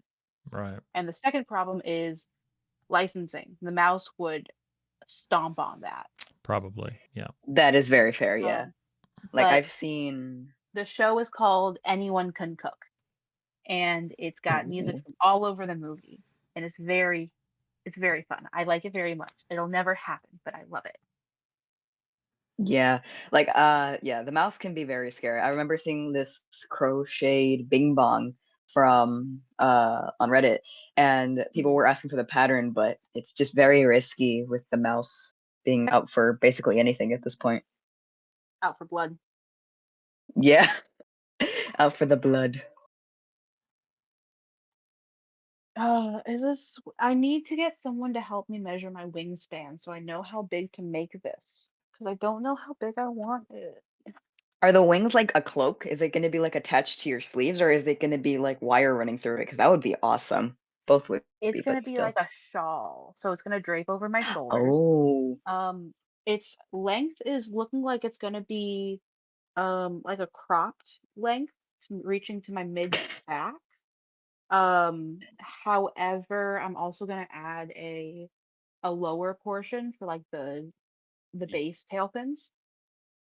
The Oh. the tail itself I'm not adding because the rear tail fins I have that boot thing, so it's The boot matching my cover, foot. yeah. Yeah, so I can't do like a full Interesting. tail.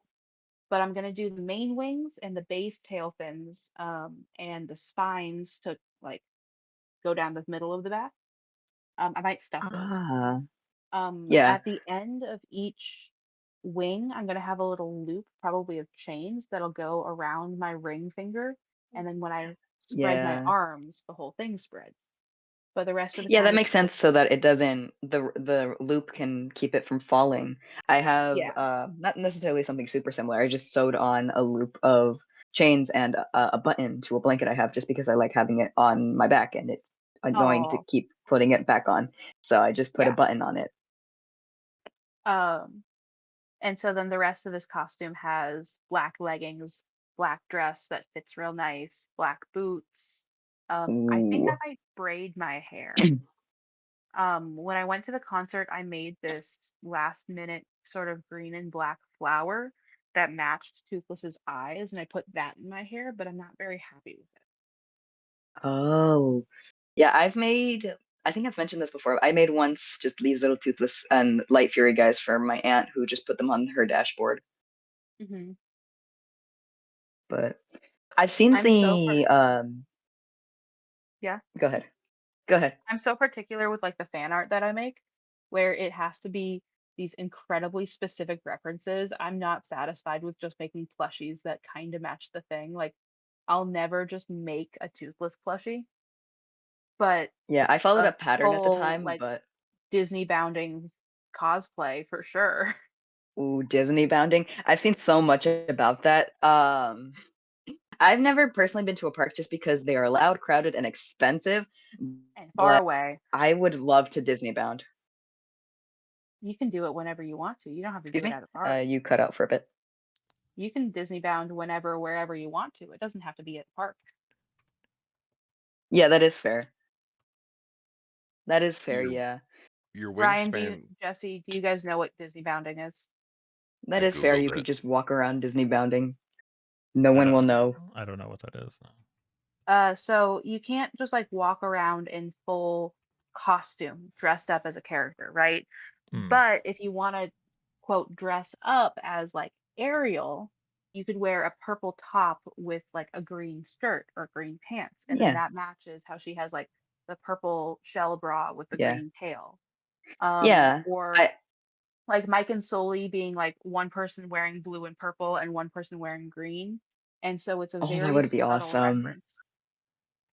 People Yeah, do it at the Disney parks because kids are allowed to wear costumes, but adults are not. So adults do this. yeah. I'm pretty sure Yeah, adults are only basically, allowed to wear costumes on Halloween. Correct me if I'm wrong.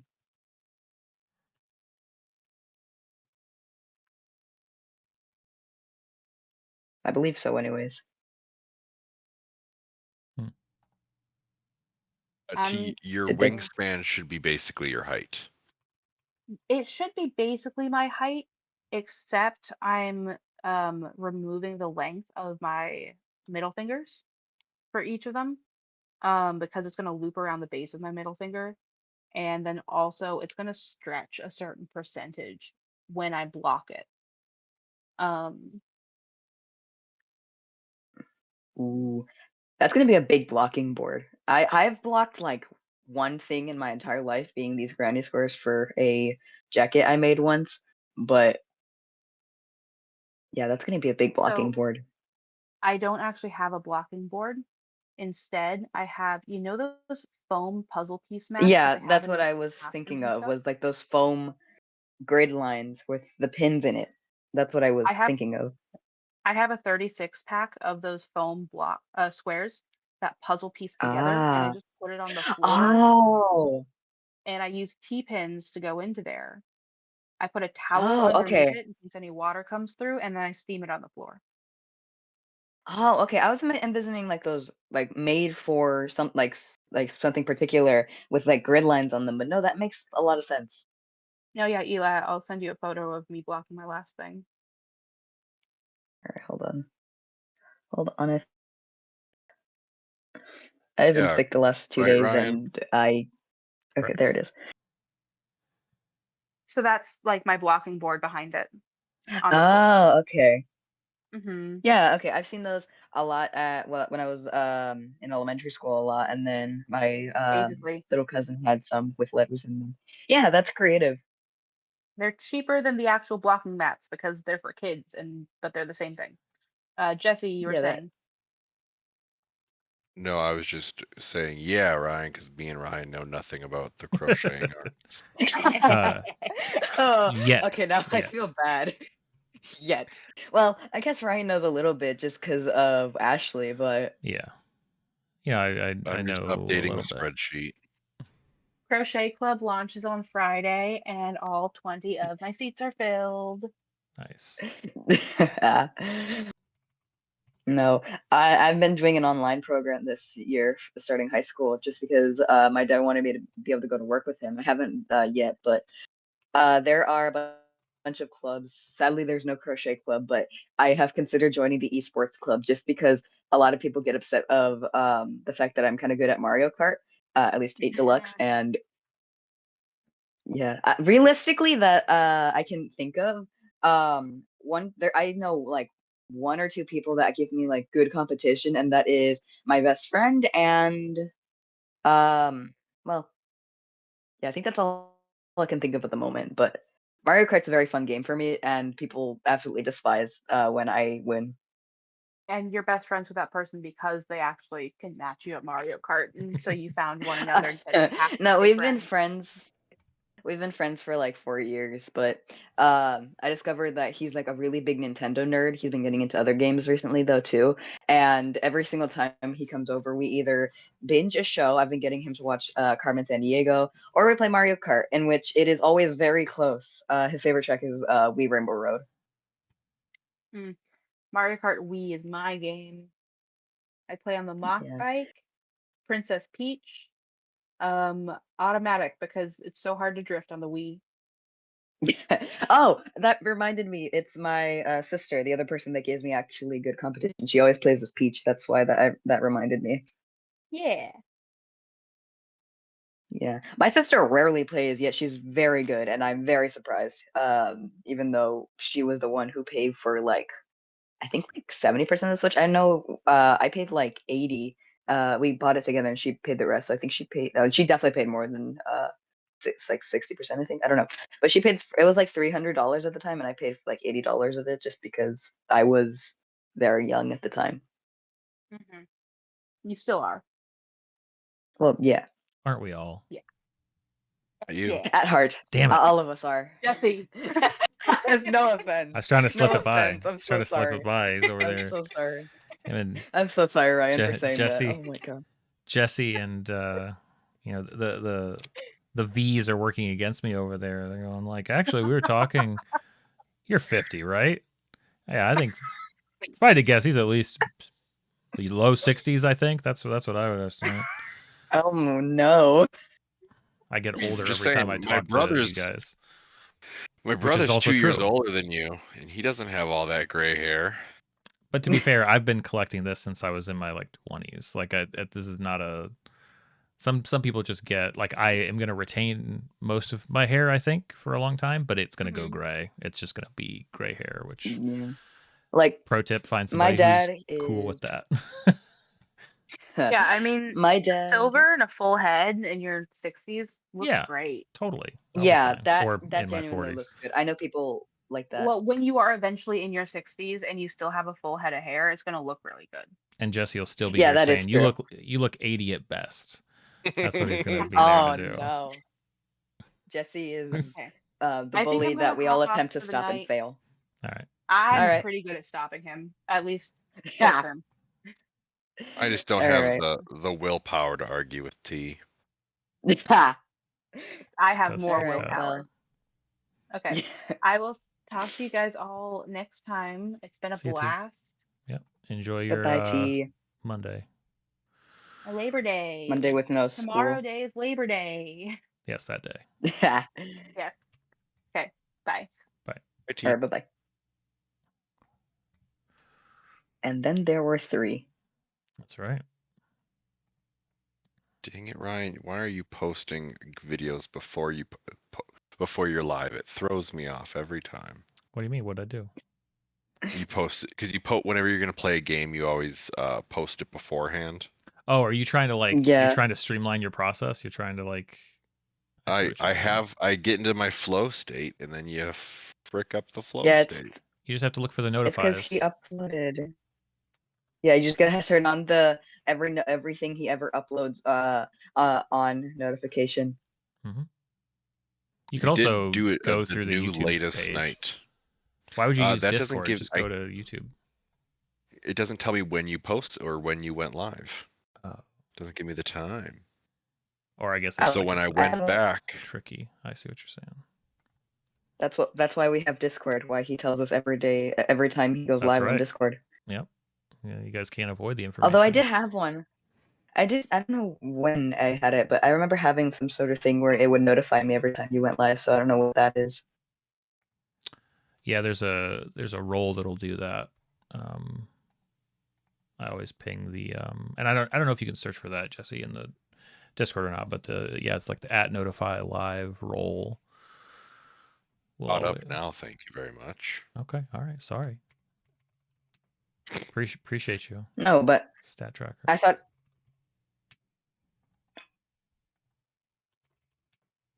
I had one on. No, it was on YouTube. Yeah, it would just say Ryan Immel DM is live, and it would just ping me.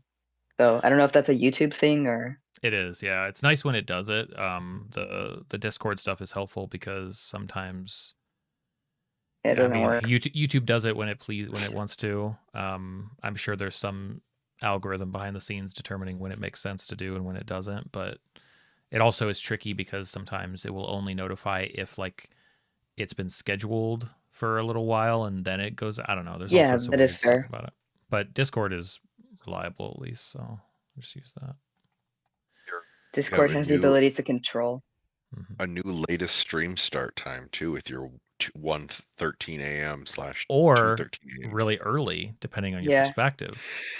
Nope. I mean, I've got my cutoffs on my arbitrary tracking system. Okay, you've got to. As long as it logically works for you, that's fine. I think it depends what you consider. The day. I think it depends on what you consider night and what you consider day. Like, because some people consider 1 a.m. in the morning, that's morning, but some people don't consider morning until like 5 when people begin waking up. You had one. Yeah, you had an afternoon stream that started at 11:14 a.m. and I put that in the afternoon and not the morning. Here's the thing. Since I have begun the online program, I have been waking up a lot later than usual, like around 40-ish, latest at like 9:30. And so I eat breakfast very late, around like 11. So I consider like 1 afternoon. That's when I consider afternoon. But then you can also think about I'm in Central Time. Ryan's in Eastern Time. So to him, all my stats look goofy. Okay. Yeah, I'm in Central Time as well. Ryan is. Wait, Ryan, what time Eastern. is it for you? It's just past midnight right now. Oh, okay. Yeah, 1 hour less. I have friends up in Connecticut who I had friends who moved here, and then I got to know their friends over Discord, and they have 1 hour more, I think, or in Connecticut. And but before they moved, we would call to play things like Minecraft or Roblox, and it would always be so confusing. I'd be like, okay, I'm gonna take a nap, and then we're gonna have this gaming session. I wake up before my time. It was 1 hour more here. My time at 4. It was almost 4. At their time, it was past 5 or almost 5. So they were like messaging, "Hey, are you awake? What's going on?" Yeah, we forgot time zones exist. That'll do it. That'll do it. Honestly, at that time, it was for something very odd. It was a court meeting about vandalizing a Minecraft building. We've all been there. Yeah. It was hard to explain why, but we literally had like this entire was the judge. We had these 2 siblings that were going against each other because of the fact that one had put their like property banner on the other's house, and they were suing each other, or what the the guy who had the house was suing the other because he put something that marked as property, even though he had his house there. And so I was the judge. We had like 4 people sitting in the chairs, and then I had a friend of mine be a security guard. It was very stupid, but it was also very funny because the second it was done, I was like, you know what, we're done. I left the call, and then they were all like, wait, what? They were also confused, but I had to do something right after, and I didn't tell them, so I felt kind of bad at the time.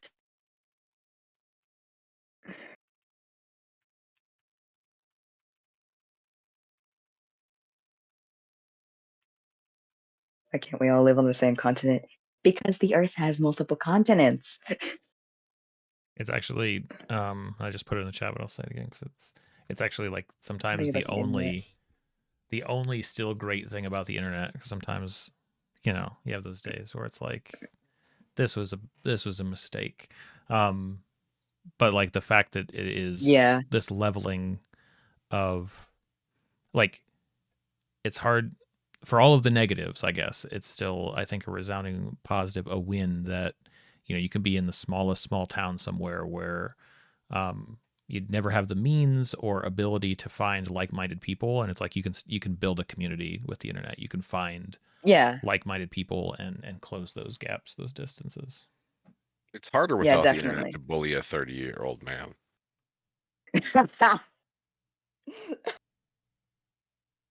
Oh no. Because Old. I can't do it I could do it at work before, but now I can't. Because That's true. I'm a HR manager. is not here to stop you, so you can get away with it here. Oh my god.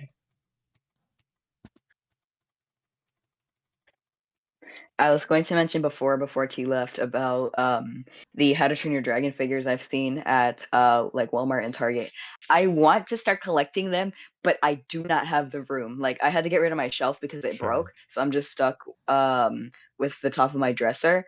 So I'm literally having to hang things on curtain rails on top of signs, and even then I'm still very low on room. And I still have no idea where I'm gonna put this big fancy figure that's gonna be like, I think it's like 11 inches tall that I got that isn't arriving for like a month and a half. Oh dang. But Seize your parents' room. It's the only alternative. well, the Ready to thing is start getting that rid of some I am a furniture. nerd. I am an introverted nerd among very extroverted like minimalists. Like if you walk around, well, not necessarily minimalist. My dad really likes rustic looks. In fact, even in my room there is a bunch of like more natural looking wood as trims. But I am a nerd who loves like neon signs. I like having a bunch of gallery random colored paintings and posters. I like birds. And my dad is building like a new house that we aren't going to move into for like quite a few years though. And but he's like, oh, you can pick out a color if you want to paint if we actually are able to do this because they're moving to Mexico once I graduate. And I Yeah. picked out this like sage green color, and he's like, that's a little weird. Why don't you want like a beige or something? I'm like, what do you mean it's weird? It's green. It's all What's wrong with relative, green? I guess. You can always find weirder. Yeah. Yeah. I think it depends on what you consider weird, because like there are colors that are meant like don't look, in my opinion, great. I've seen like a brownish yellow that Mhm. I'm not a huge fan of, but some people may like that. It's all in the eye of the beholder. Yes, definitely. Actually, I was just talking about making some more rooms of our house more colorful. I don't know. I think I grew up in, you know, multiple houses with my parents where I don't know if they were just boring or they just didn't have a sense of that. So as a result, like I can only stand for so long, like extremely neutral walls, like because Yeah. they were so nothing, bland canvas colored white walls growing up. I'm like, it just doesn't feel right. Yeah. A few Thought years ago something. we did repainting of some parts of the house, including mine and my sister's old room. And my room used to be like just a brown, but now it's just gray.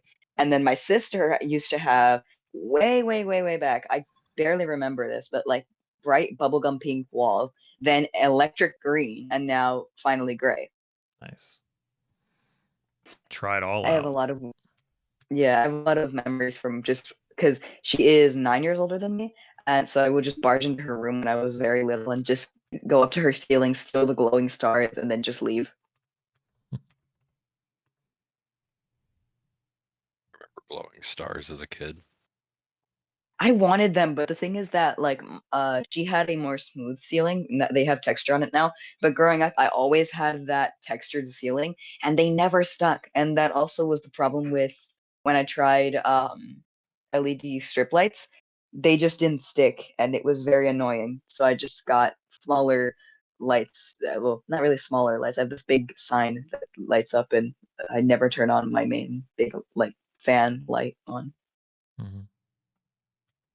Yeah, those popcorn ceilings are a scourge of many houses Yeah. where we have them too. They're just the worst because it's like it's not throughout the entire house. Some places it didn't. We escaped it, but they're just it's so annoying to remove. But they are just such a drag that you want to remove them. But I'm like, I don't know if I have the energy. I don't know if I can. Yeah, do it. it's like yesterday, because the thing about the top of my dresser is that I needed also somewhere to put just a bunch of books I have and board games, so I just stacked them all on a huge tower. But since I also put a gajillion figures on it, every single time I have to pull out a game or a book, it's always just a pain to have to rearrange everything and like do the energy to do this again. Mm-hmm. No, I've just begun looking for different spots to put them. I've begun hanging like these worm figures from the newest movie, and then I have this sign that I just put two things on. And I even hung because I have these sliding doors and for my closet and my bathroom.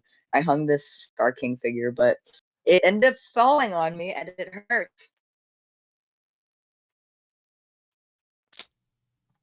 I'll be fine. Hazardous. Hazardous. Yeah. Parking. It's like yeah, silly Willy Rat. It's like when you're looking at clouds, being like, that looks like something, and then 5 minutes later, when you're past it, driving, you're like, wait, no, now that looks like something else. Or like that, it's like that pile of laundry that always looks like someone, but every single time you turn the lights on, it's nothing.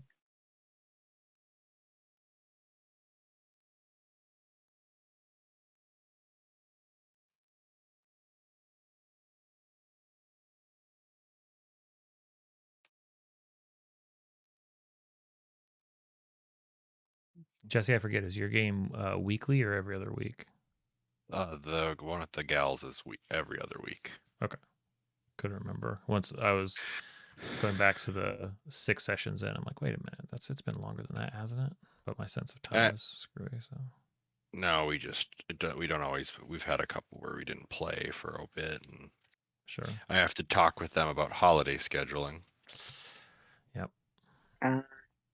Yeah, the holidays are slowly approaching. Because for my in-person game, we're probably going to take that off for the month of November and December. It's always tough to get people during that. Well, two of our players that are a couple, they hunt. And so hunting. So November is deer. Yeah, I know a lot of people hunt duck where I live, and just yesterday I came home from helping my dad with something, and I could hear gunshots because we have a huge forest behind us that we used to ride four-wheelers into. I learned how to drive a four-wheeler when I was like 8. It was not safe, but I still know to this day. So we'll probably, I think last year we tried and just too much scheduling conflicts, or I gotta go. I'm going to my X and Y Z, so probably just skip for the month of November, December for them. Mm-hmm. Yeah, Yeah. Even October can be quite busy because a lot of people are like, "Oh, I need to decorate. Oh, we're going out with these people to this party or something like that." We're all boring adults. We don't go partying. No, I'm 14, but I still don't like going out. Like my parents were like, "Oh, we're going to this kid's party." I'm like, "Do I have to go?" They're like, "Yes, you're technically a kid. You're 14, but do I have to go?" I mean, I'll go every now and then. Like, I'll be honest, we just came home a few hours ago from an arcade that I invited a friend of mine, and we were there for like 2 hours, and then we left because I was exhausted and sick. So Good old my arcades. school's off tomorrow. Yeah. Ryan, you probably had a lot of arcades growing No. up back in the 80s. Oh, saw them. Yeah, I mean, of course, you see them invented. No, I didn't grow up in the 80s. I grew up in the 90s. I know you did. I know. No, I feel like arcades I get feel like yeah. I arcades didn't have nowadays nearly as are much as I feel like I very should have. Yeah. they're very hard to come across new good fun games because of the fact that oh, bye silly Willy. It's very hard. Like we played only a few games because of the fact that a lot of the games are just randomized spinning games or just claw machines. Mhm. We just played a lot of Mario Kart and air hockey alongside some basketball games.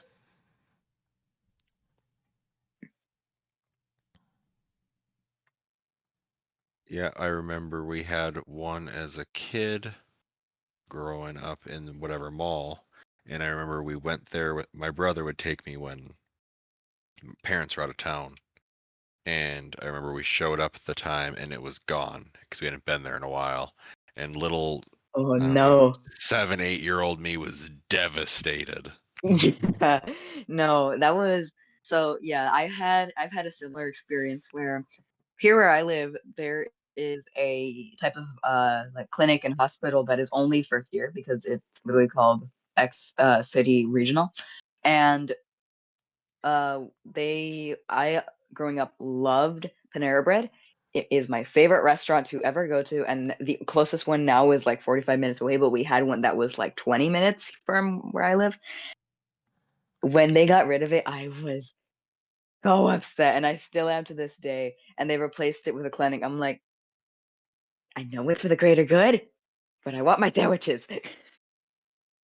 Oh, Panera. Yeah. I know there was like a huge controversy with the lemonade, but the sandwiches are still great.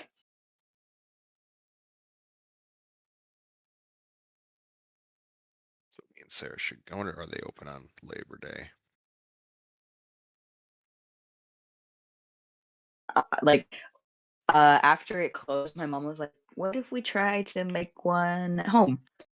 It's not the exact same because they definitely put a lot more stuff on it, but I did learn to make something similar to it. That we have this panini press that has like the ridges in it that I absolutely love using, and I just make bacon, make the sandwich, and then put it in there for like 5 minutes, and it is always amazing.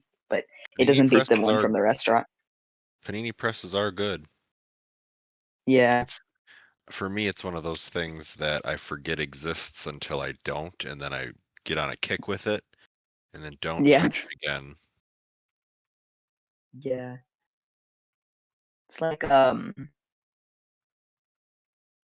about me is that I have the issue of the inability to try new things in the fact that if you giving me something and keep saying try it, I won't. Like unless I like genuinely want to, like I will like I'll say, "Hey, I want to try this." I will not try it, and it's a horrible problem I have because I have very little things that I eat, but it's just tough. Like Ryan's inability to enjoy soup. Here's the Unwillingness, you thing. mean. Yeah, I struggle with any soup other than broccoli cheddar from from Panera. Like I Tomato base. remember I had ooh, my sister loves tomato soup, but I remember someone tried making a broccoli cheddar soup, and I was like, oh okay, it's broccoli cheddar. So I tried it, I wanted to say something so bad because it felt so greeny. I don't know what was wrong with it, but the second we were in the car, I'm like, yeah, I'm not gonna I'm not gonna have their soup again. I'm sorry. I felt so rude.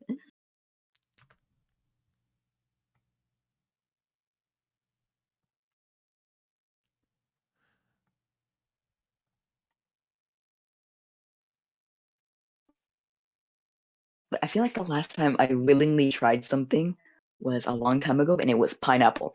I did not like it. I wanted to try it because I love artificial pineapple flavoring. It was not the same, and I was very disappointed.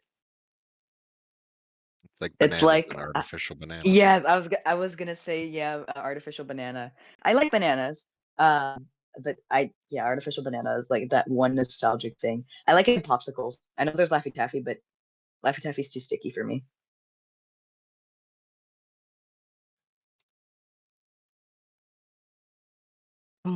What's Time for bed? all right? I'm actually gonna head out here in a bit too. Good night, all. See you, Jesse. All right, good night, Jesse. And then there were two. Yep, that's the way it goes.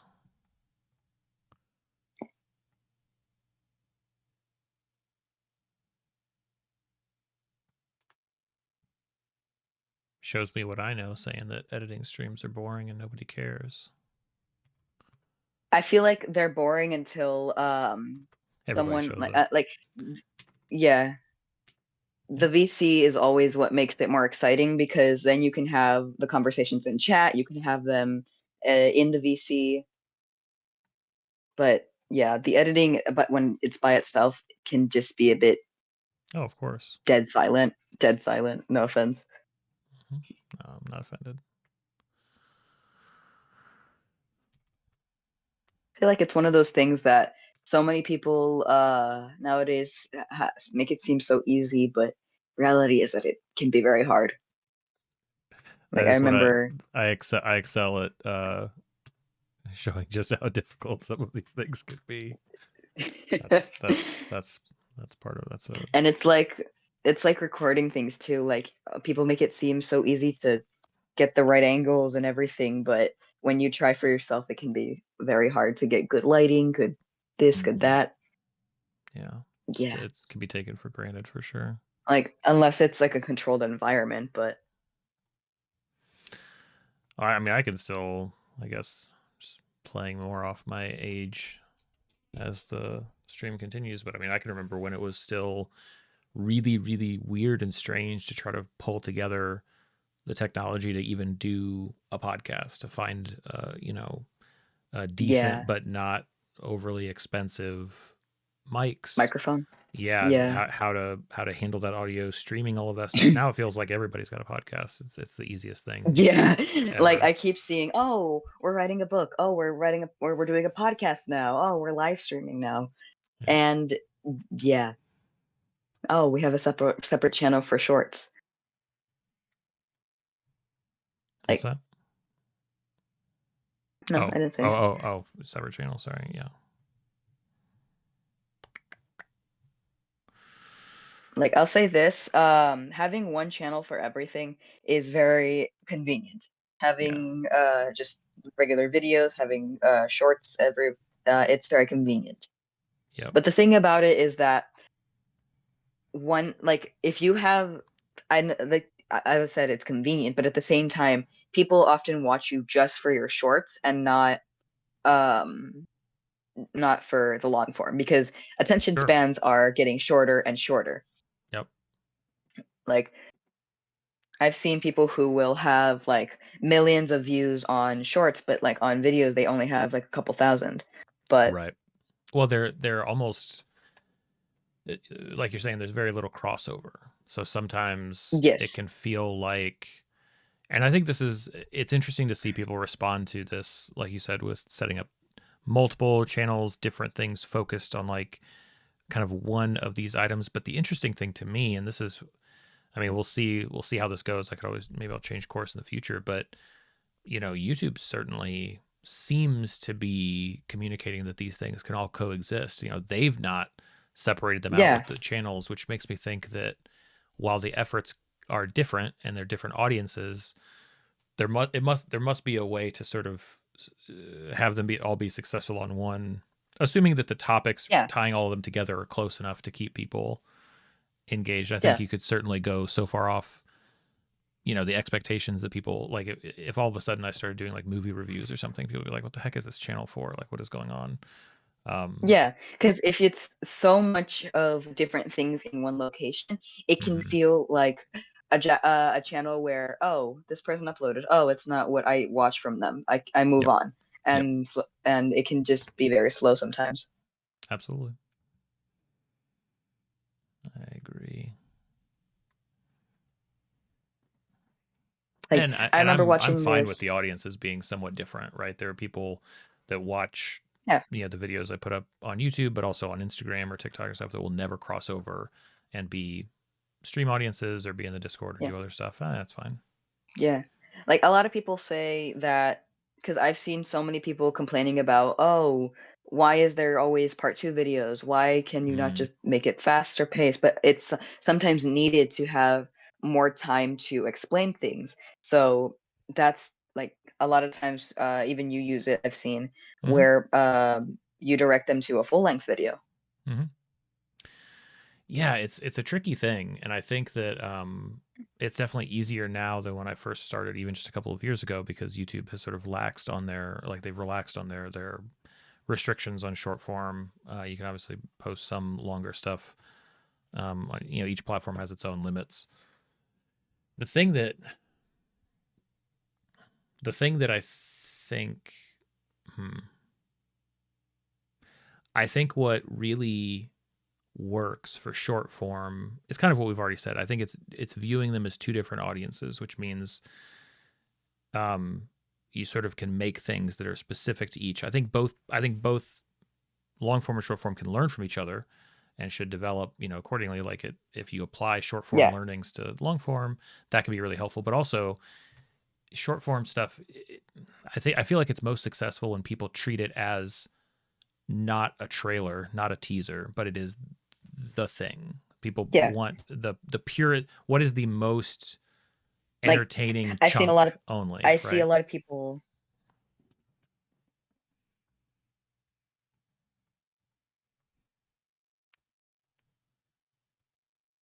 Yeah, I see a lot of people nowadays pitching this my trailer, even though it like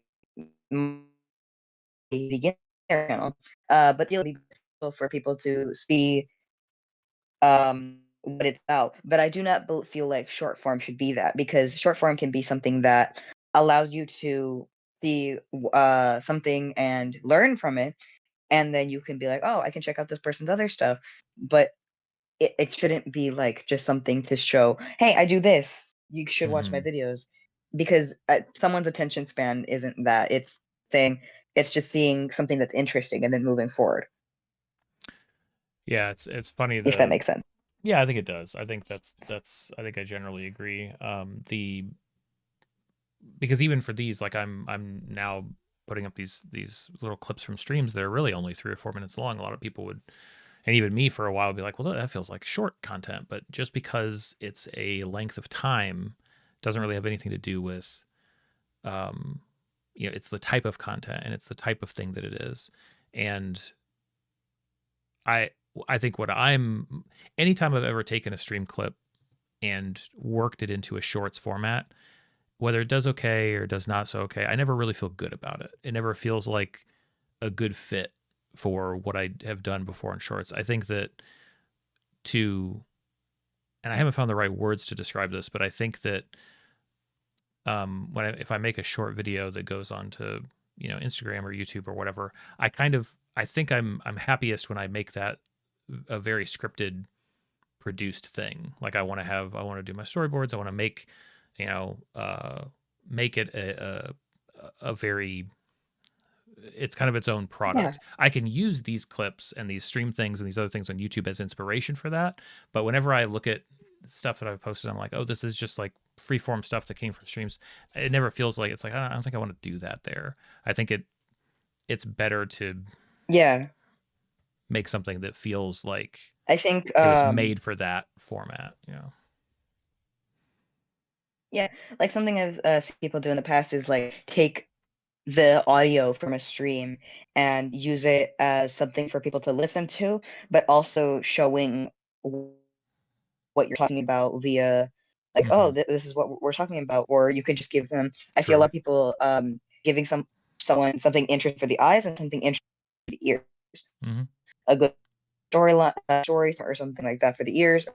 A good talk about D&D, and then maybe crafting something small or painting while you're talking about what's going on. Totally.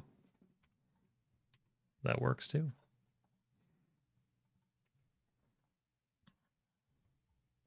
Yeah. Well, I'm actually gonna head out because I still gotta wake up a bit early tomorrow. All right. Good luck with that. Enjoy your Monday. On the next stream. Yep. See ya.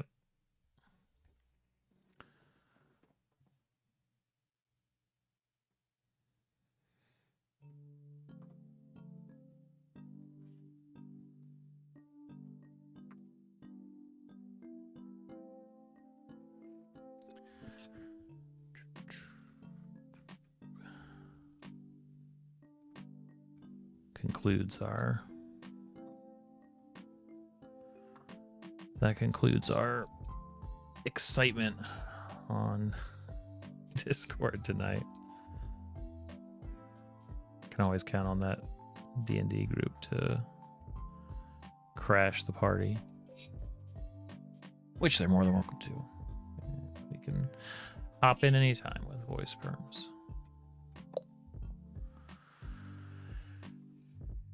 So I've been breaking down more of these videos because it's the easiest thing that I can do when I've got other people in my ear. Again, not complaining. But I'm going to roll back to what I was trying to finish over here, because there are some... What's really tricky about... Okay, which video am I on? Which video am I trying to do? I think I've framed out like 2 or 3 more. Yeah, there's this one of these clips that's talking about different TTRPGs. I need to figure out what it's gonna be.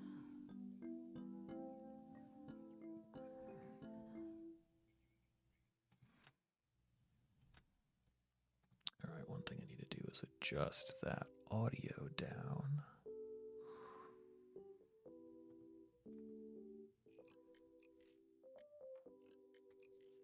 Because it is too loud by, I'm going to say 10 decibels. Oh, wrong one.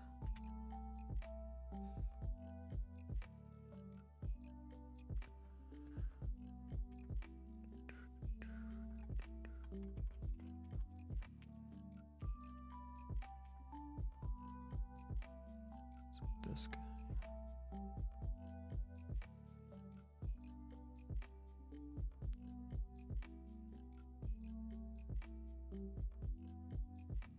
Has to be this one.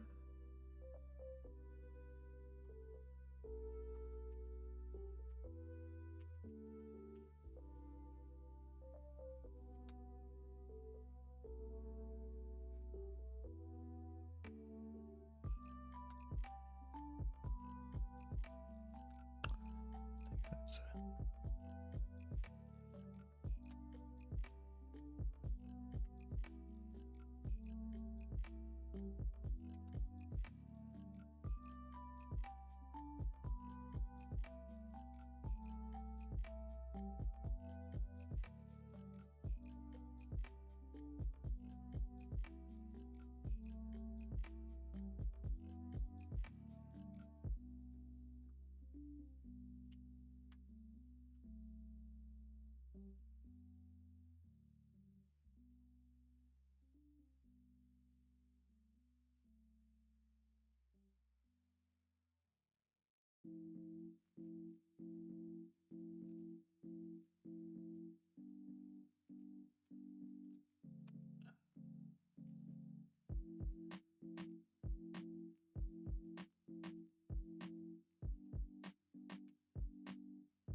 This could actually be an interesting video.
Such a simple thing. Getting so much enjoyment out of making these thumbnails. You know, using the same. It's such an obvious. Like I started to dabble with it. Like I shouldn't say it's a new thing. It's not really a new thing. I've been using it since really since I've been putting anything online. But it's just so much fun to use all these details to create imagery to accompany these videos I'm posting.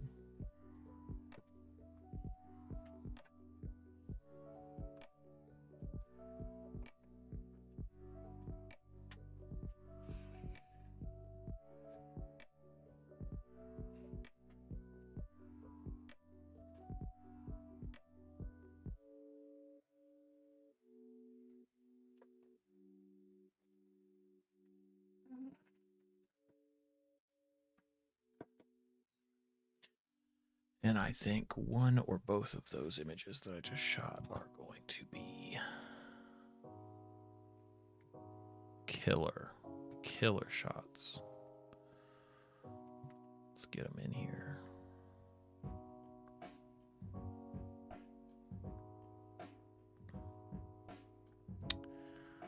Working in here, we've got thumbnails. That's for groups. This one is for systems. Groups and systems sounds like the most mechanical thing ever.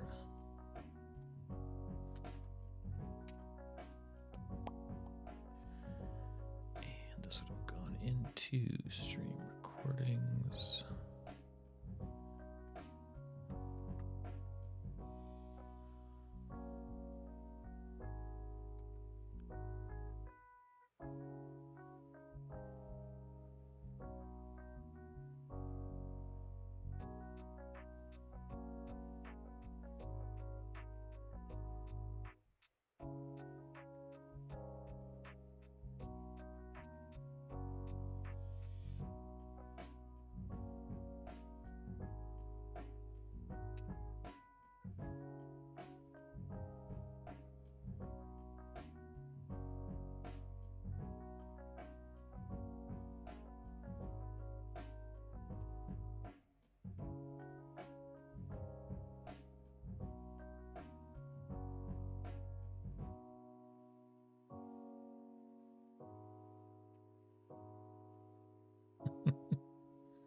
So cool.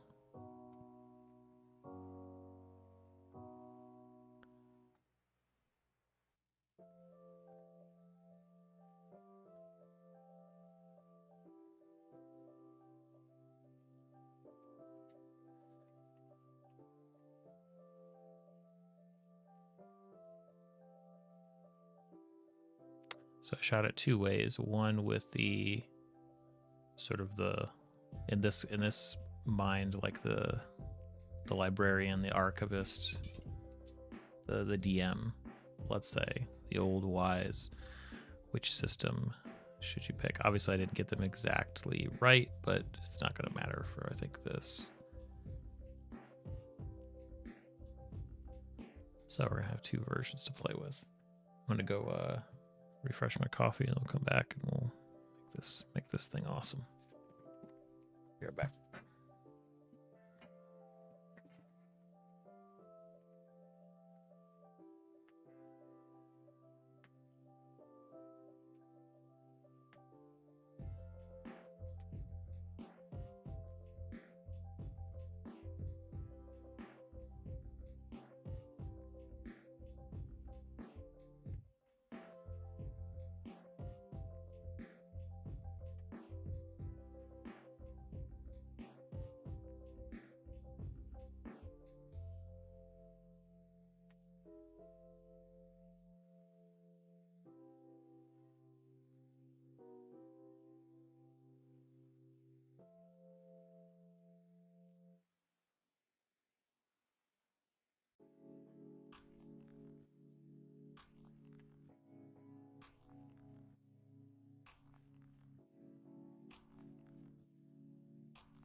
Okay.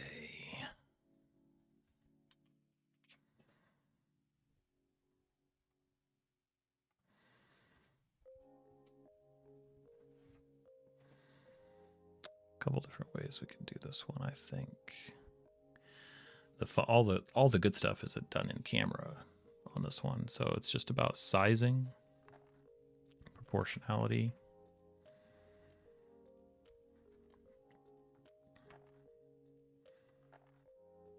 The reason I size it up and down like this is because most people see thumbnails pretty small, so the relative sizing between this is not probably the crop that I would want to use.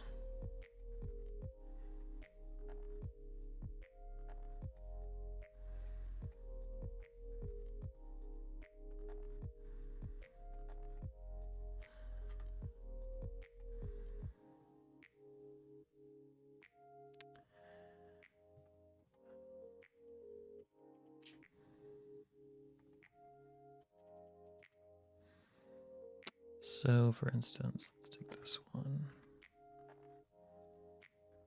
bring it in here, and let's just make it bigger.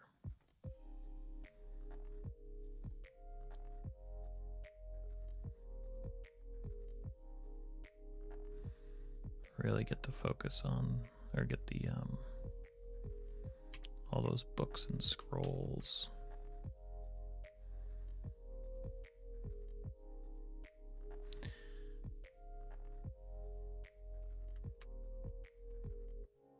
Pretty big difference, I think, already.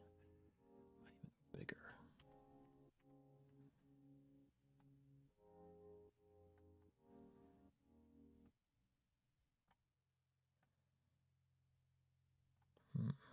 Too big, maybe.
I think fuzzy foreground is just not, it's just not the way to go.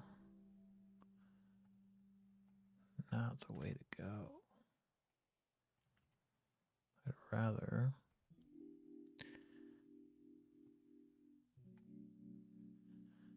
try different versions of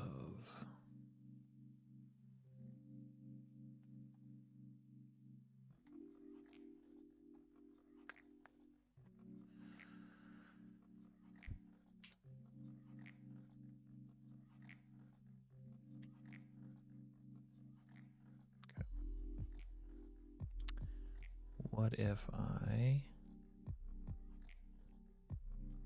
did that and then did this.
change my mind on third version. I'm gonna do 1 and 2 like that, but I think I want to do a different type of version 3.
thumbnail B has problems.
I keep seeing things after I save this stupid file.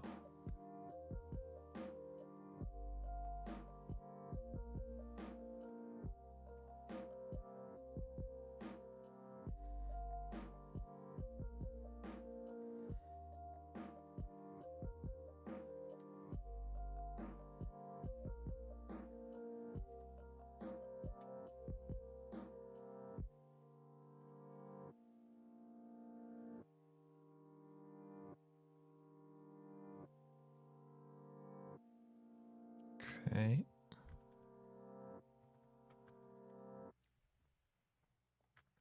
Where are we? Here with this, which I think. Yeah, I need to do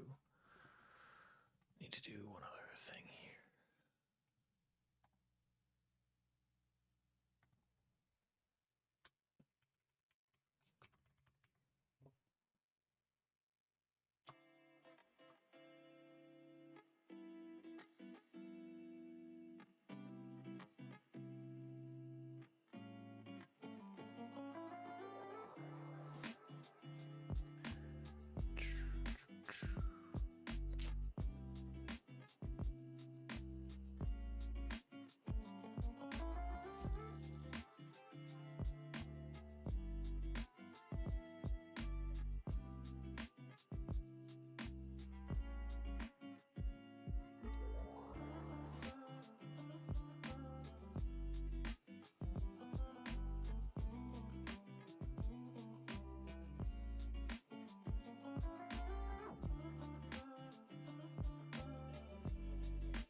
All right.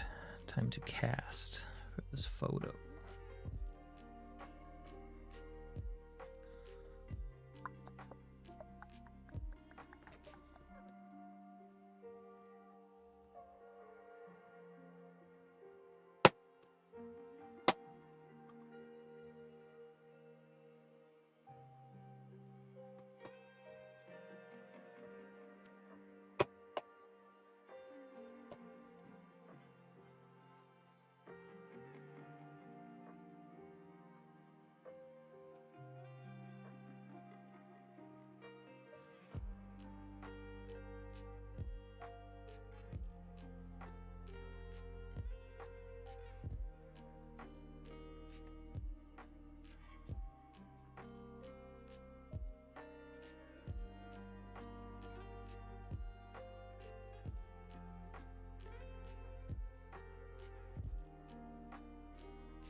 If I pick just the right miniatures,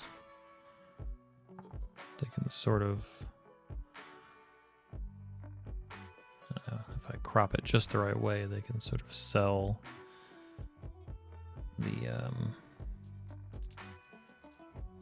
the look of being a fallen mini.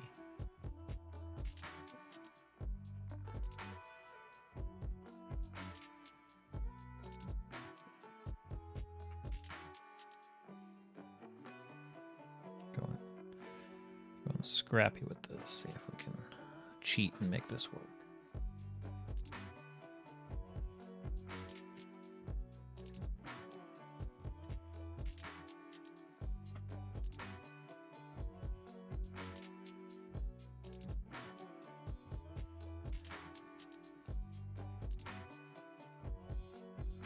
I need to get pretty low to the table, I think.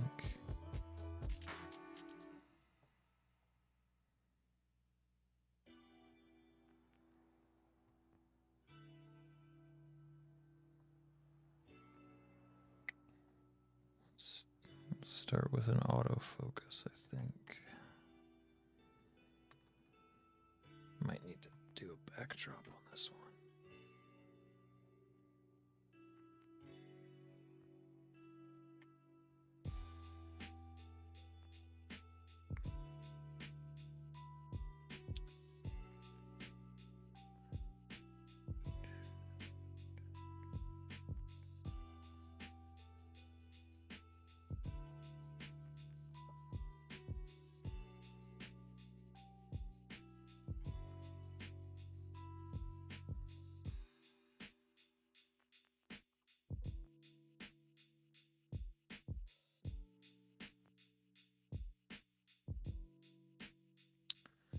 Once I get the camera about where I want it, it's actually easy to move the miniatures and stuff around. Okay, so I think for this one, think I want to elevate it.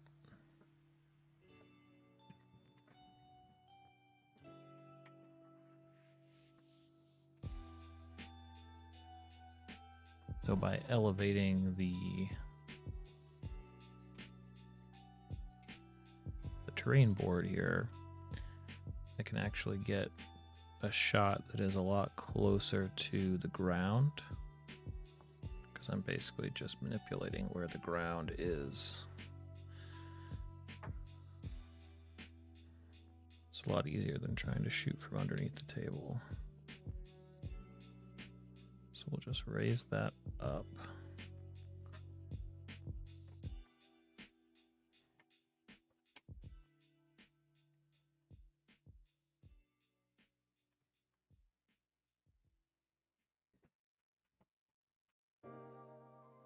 If I ever end up actually shooting some of my short videos here on stream, it's going to be a lot of this.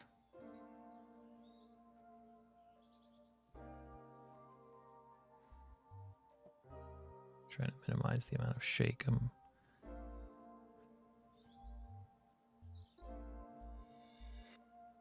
Actually a lot of texture in the ground, which I'm not crazy about, but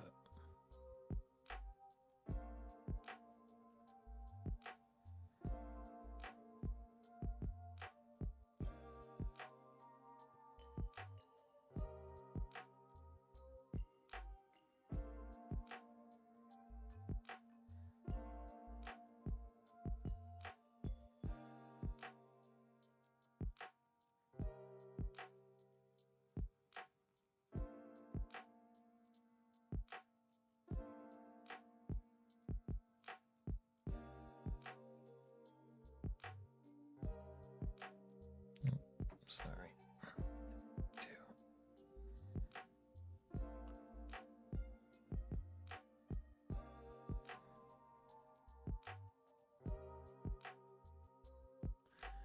So I don't yet know whether it's going to be a big deal about the background.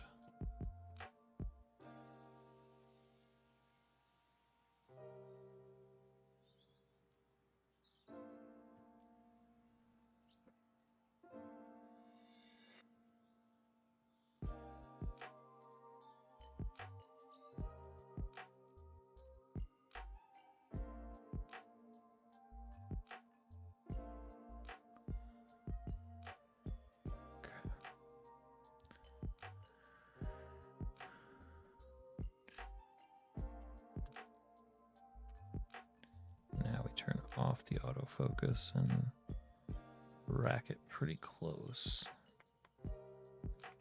Draw it pretty close to where we are.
We can, whoop, we can knock over our trees.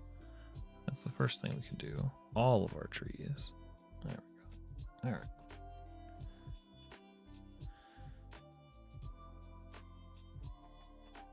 We want blur, creating sort of a deep. All right, so come back here.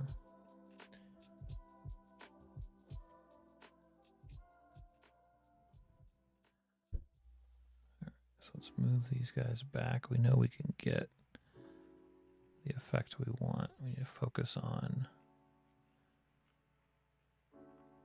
this part of the scene.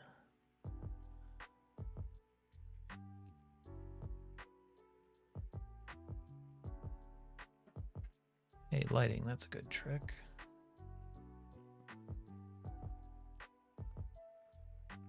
This can also help to blur the background.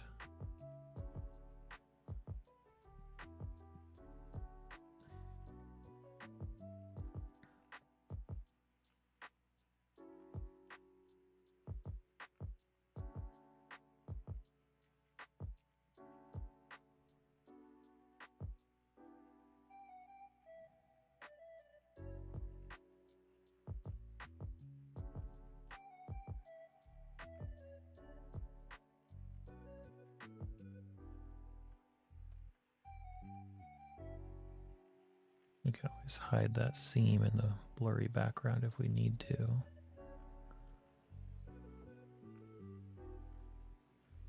We're okay with like miniature bases being seen, but if we can make them look more organic, right? Like we can get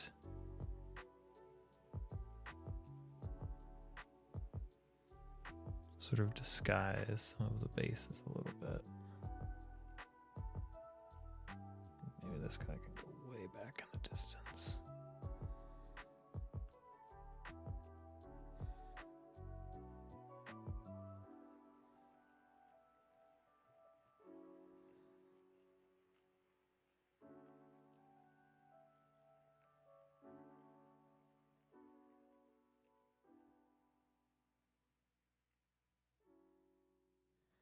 Just trying to sell the idea of a wipe here. And I think, oops, my bad. I wanted to get rid of me for a second.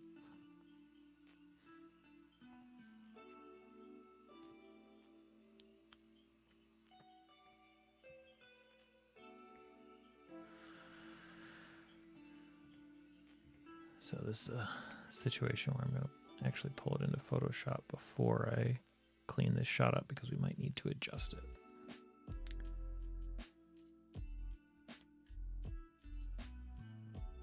Be a little bit awkward since I'm shooting on my desk surface, but hey, you know what? That's the fun part. Okay, so this one is for a TPK.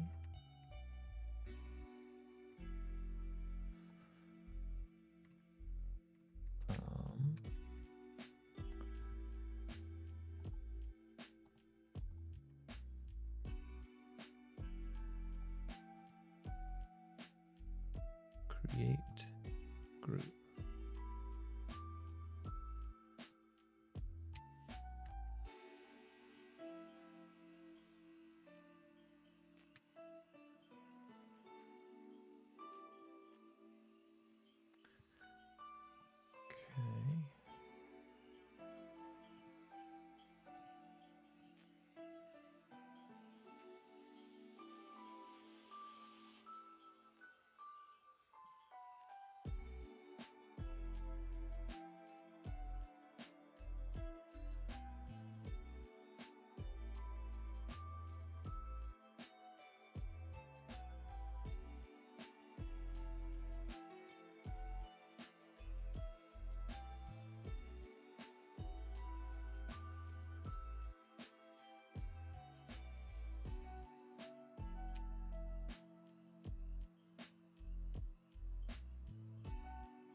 Okay, let's see if we have what we need here. We'll see pretty quickly, I think.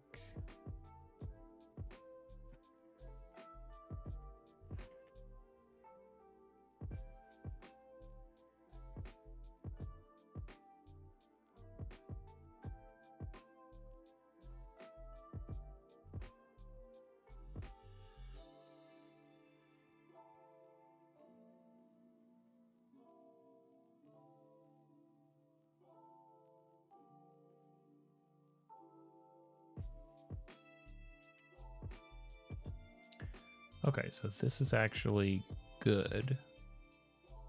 Sorry, move it over. Overall, this is really good. Overall, this is really good. We just need to tweak positioning, but otherwise the shot totally works. I want to move this guy away from, I mean, how much more can I get? Maybe, do I just lean into it being a miniature? I don't know. I think the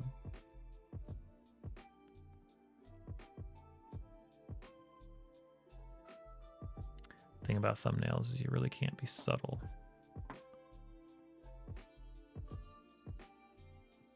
Hey, what's up, Bean? Welcome to the stream.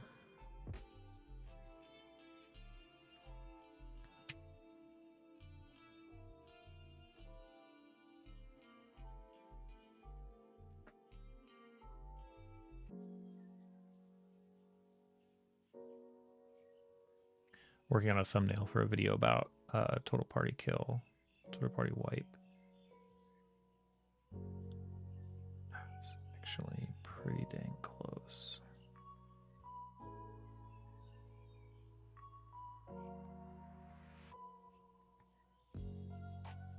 So I put a little scene on my table here.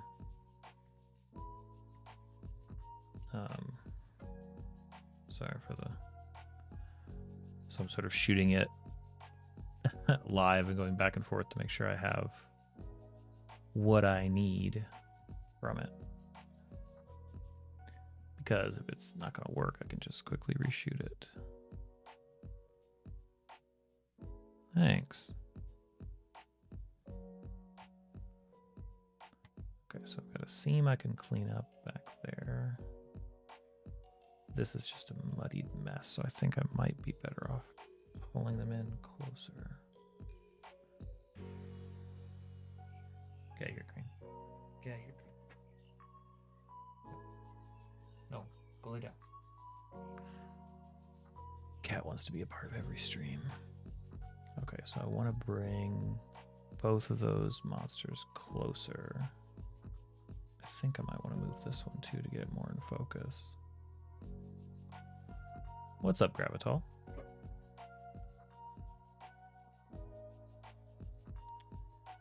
Okay.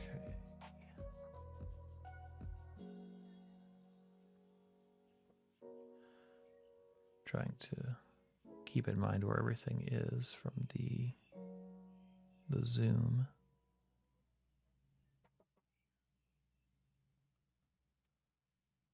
Let's see here. So I want this to be more like that.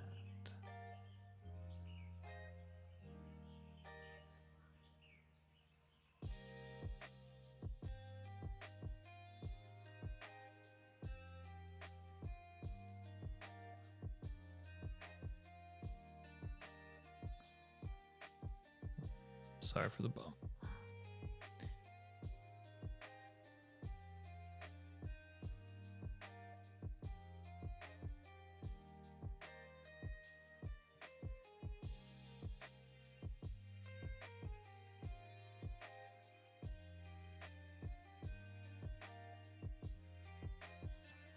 Nice work.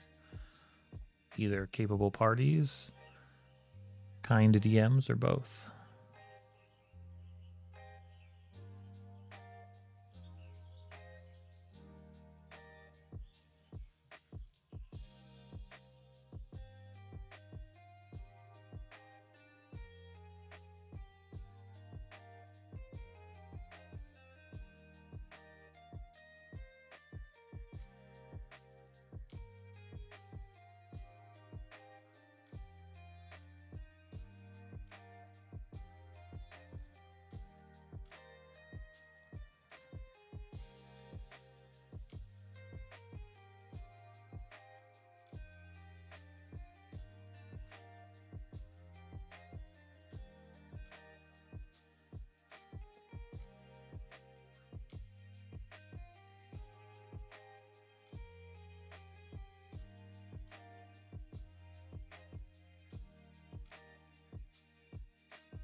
Let's bring in a second shot.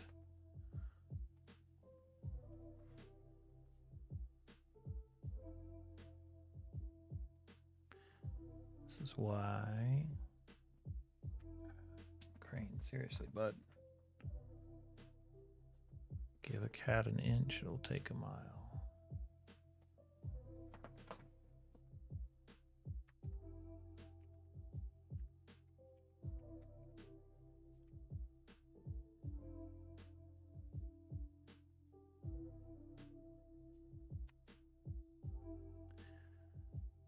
Alright, so we'll duplicate that. That way we still have the original. We can modify. We'll come back up to here. So we largely want to match the zoom. Stop it.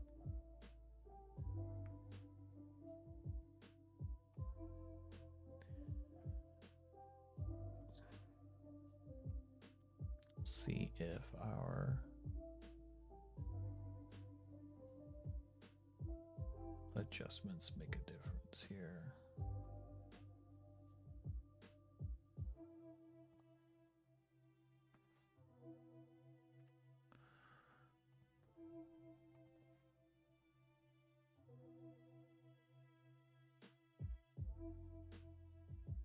I think so.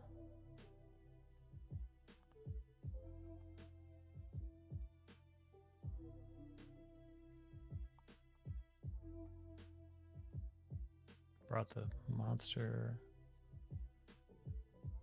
into view. Question is,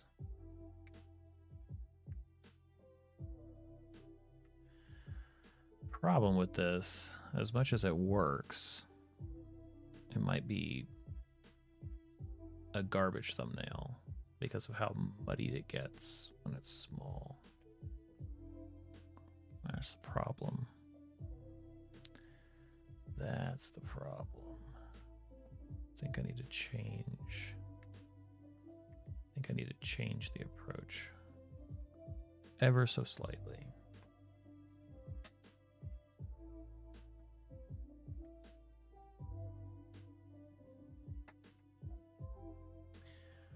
Let's see. So instead of what we were doing,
I think what we want to be is from the perspective of the downed body more so. Use that, how close we can get.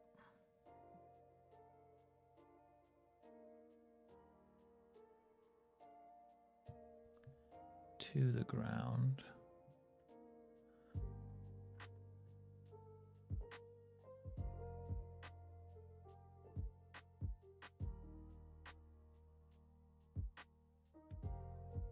Ooh, that's much better. Alrighty.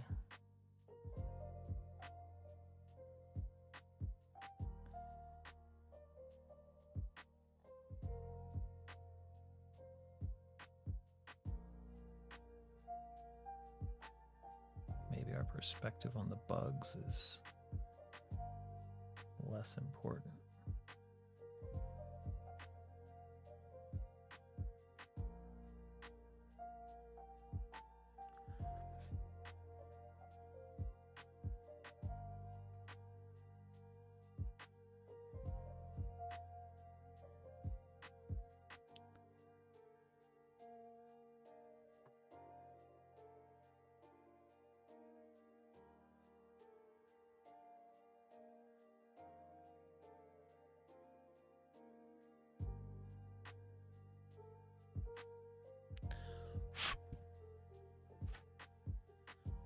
Zoom in real close, start to see all sorts of weird little buzzes.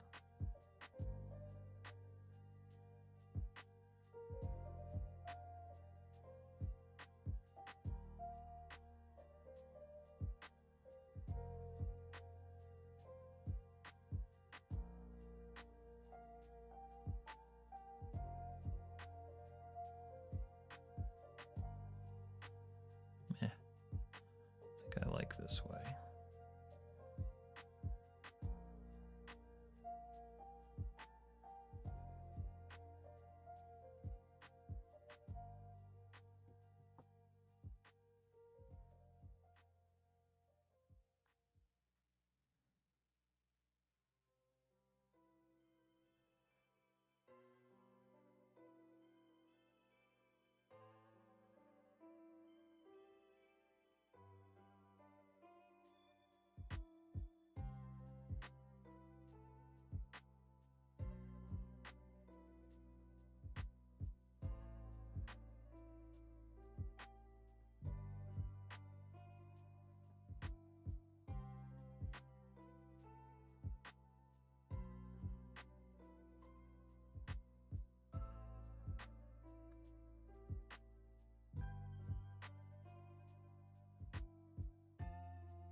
All right, let's try this one. See if we get a little bit closer.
Maybe I don't even want the monsters.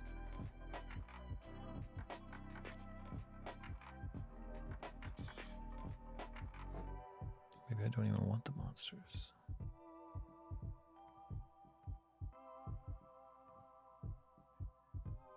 Huh.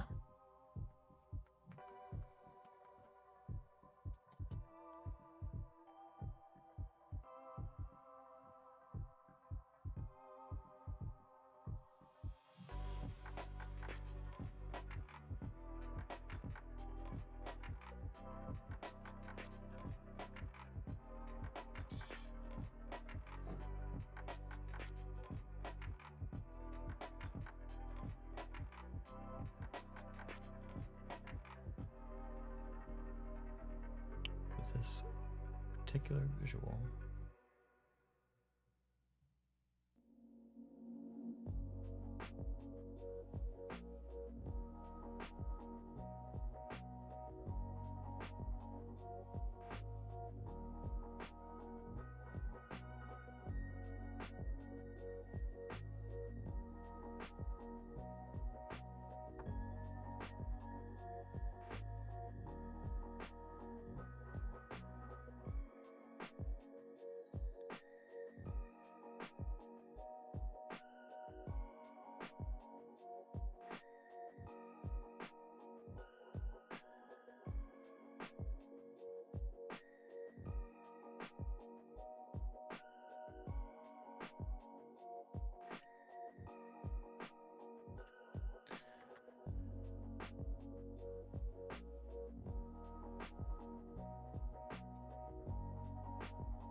I mean, for building the visual with miniatures, ain't bad.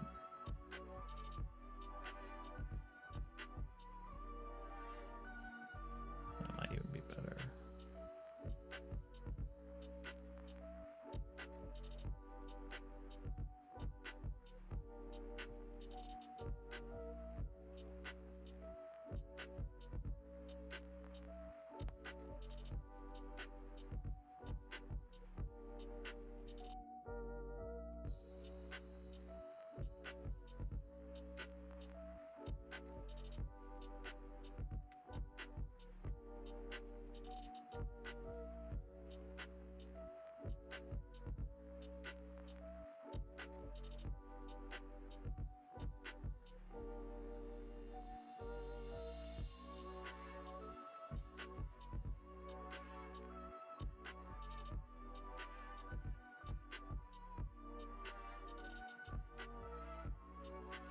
Yeah, I mean, the simpler visual is way stronger.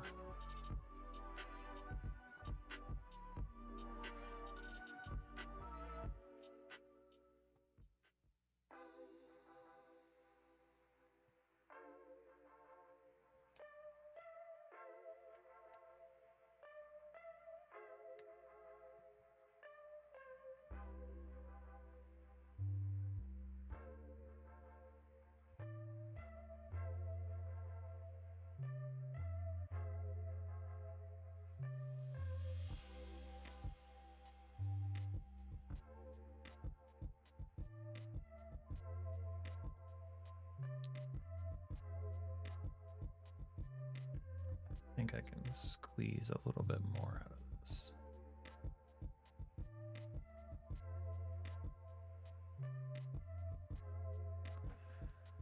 Just a teensy bit more.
Actually, this other one's better.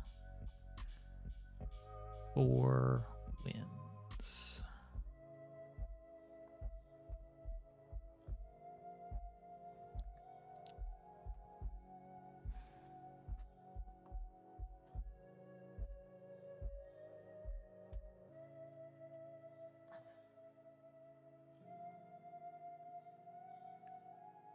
Okay.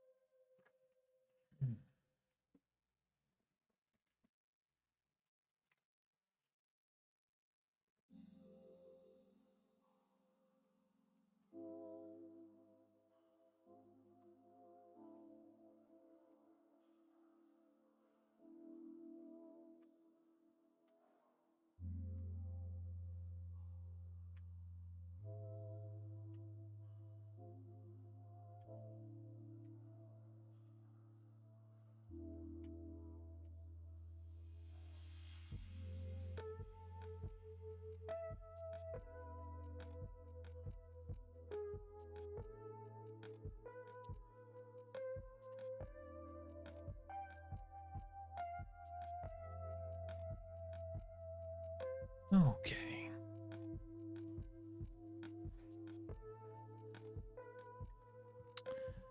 Now, what can we do with this?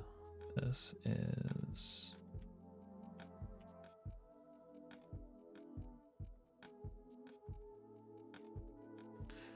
This is the new one, new variant one.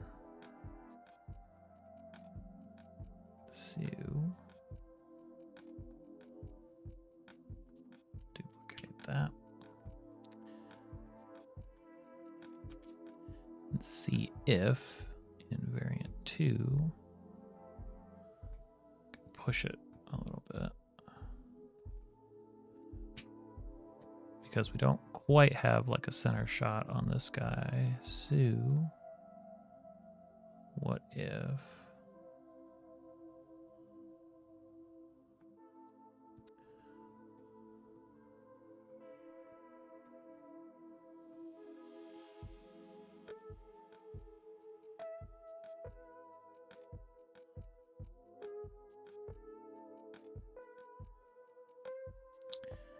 we just sort of reduce the...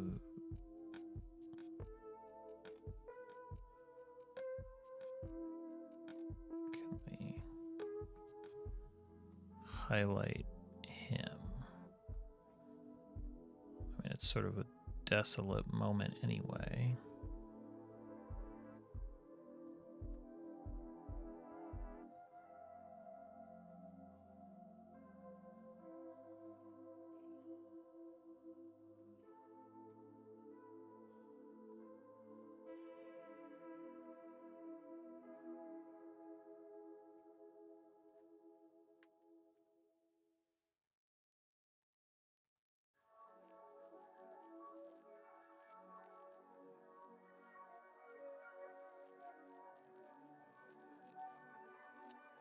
Let's bring it back a little bit.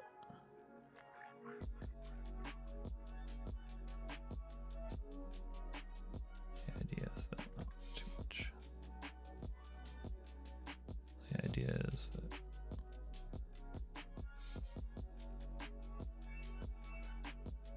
it's kind of good.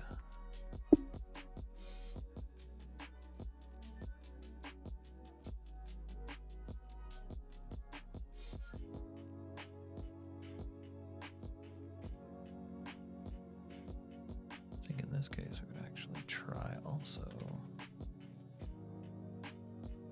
a third variant that just says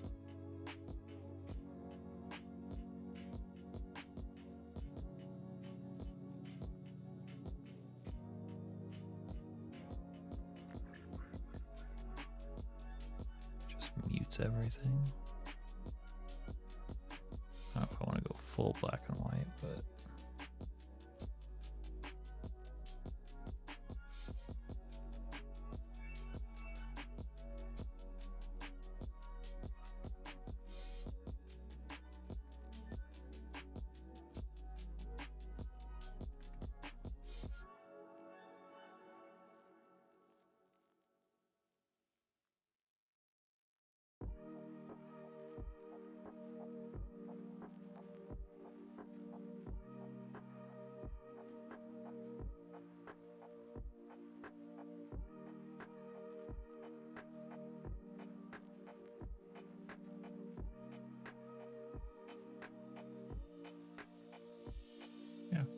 that works.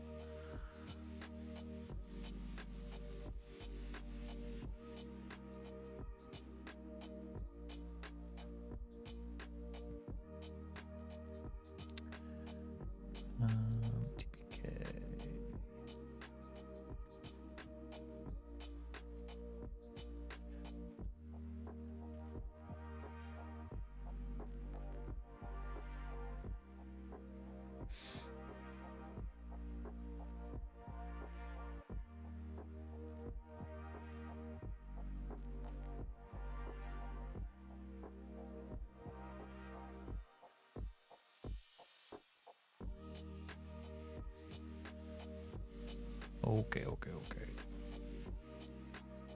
Terrain.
All right.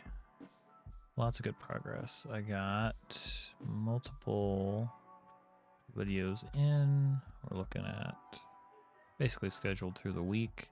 I think I'll probably do a bit more in the morning because I think I've got 2 more of these that will not be hard to get out, and it would feel really good to be more like 6-7 days ahead of time. That way I can, yeah.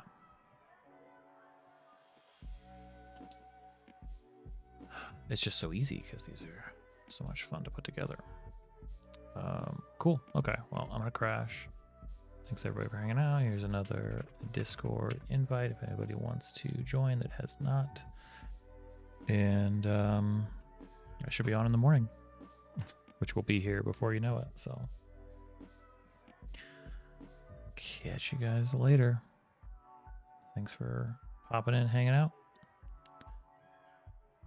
Trust me, we will do it again very soon.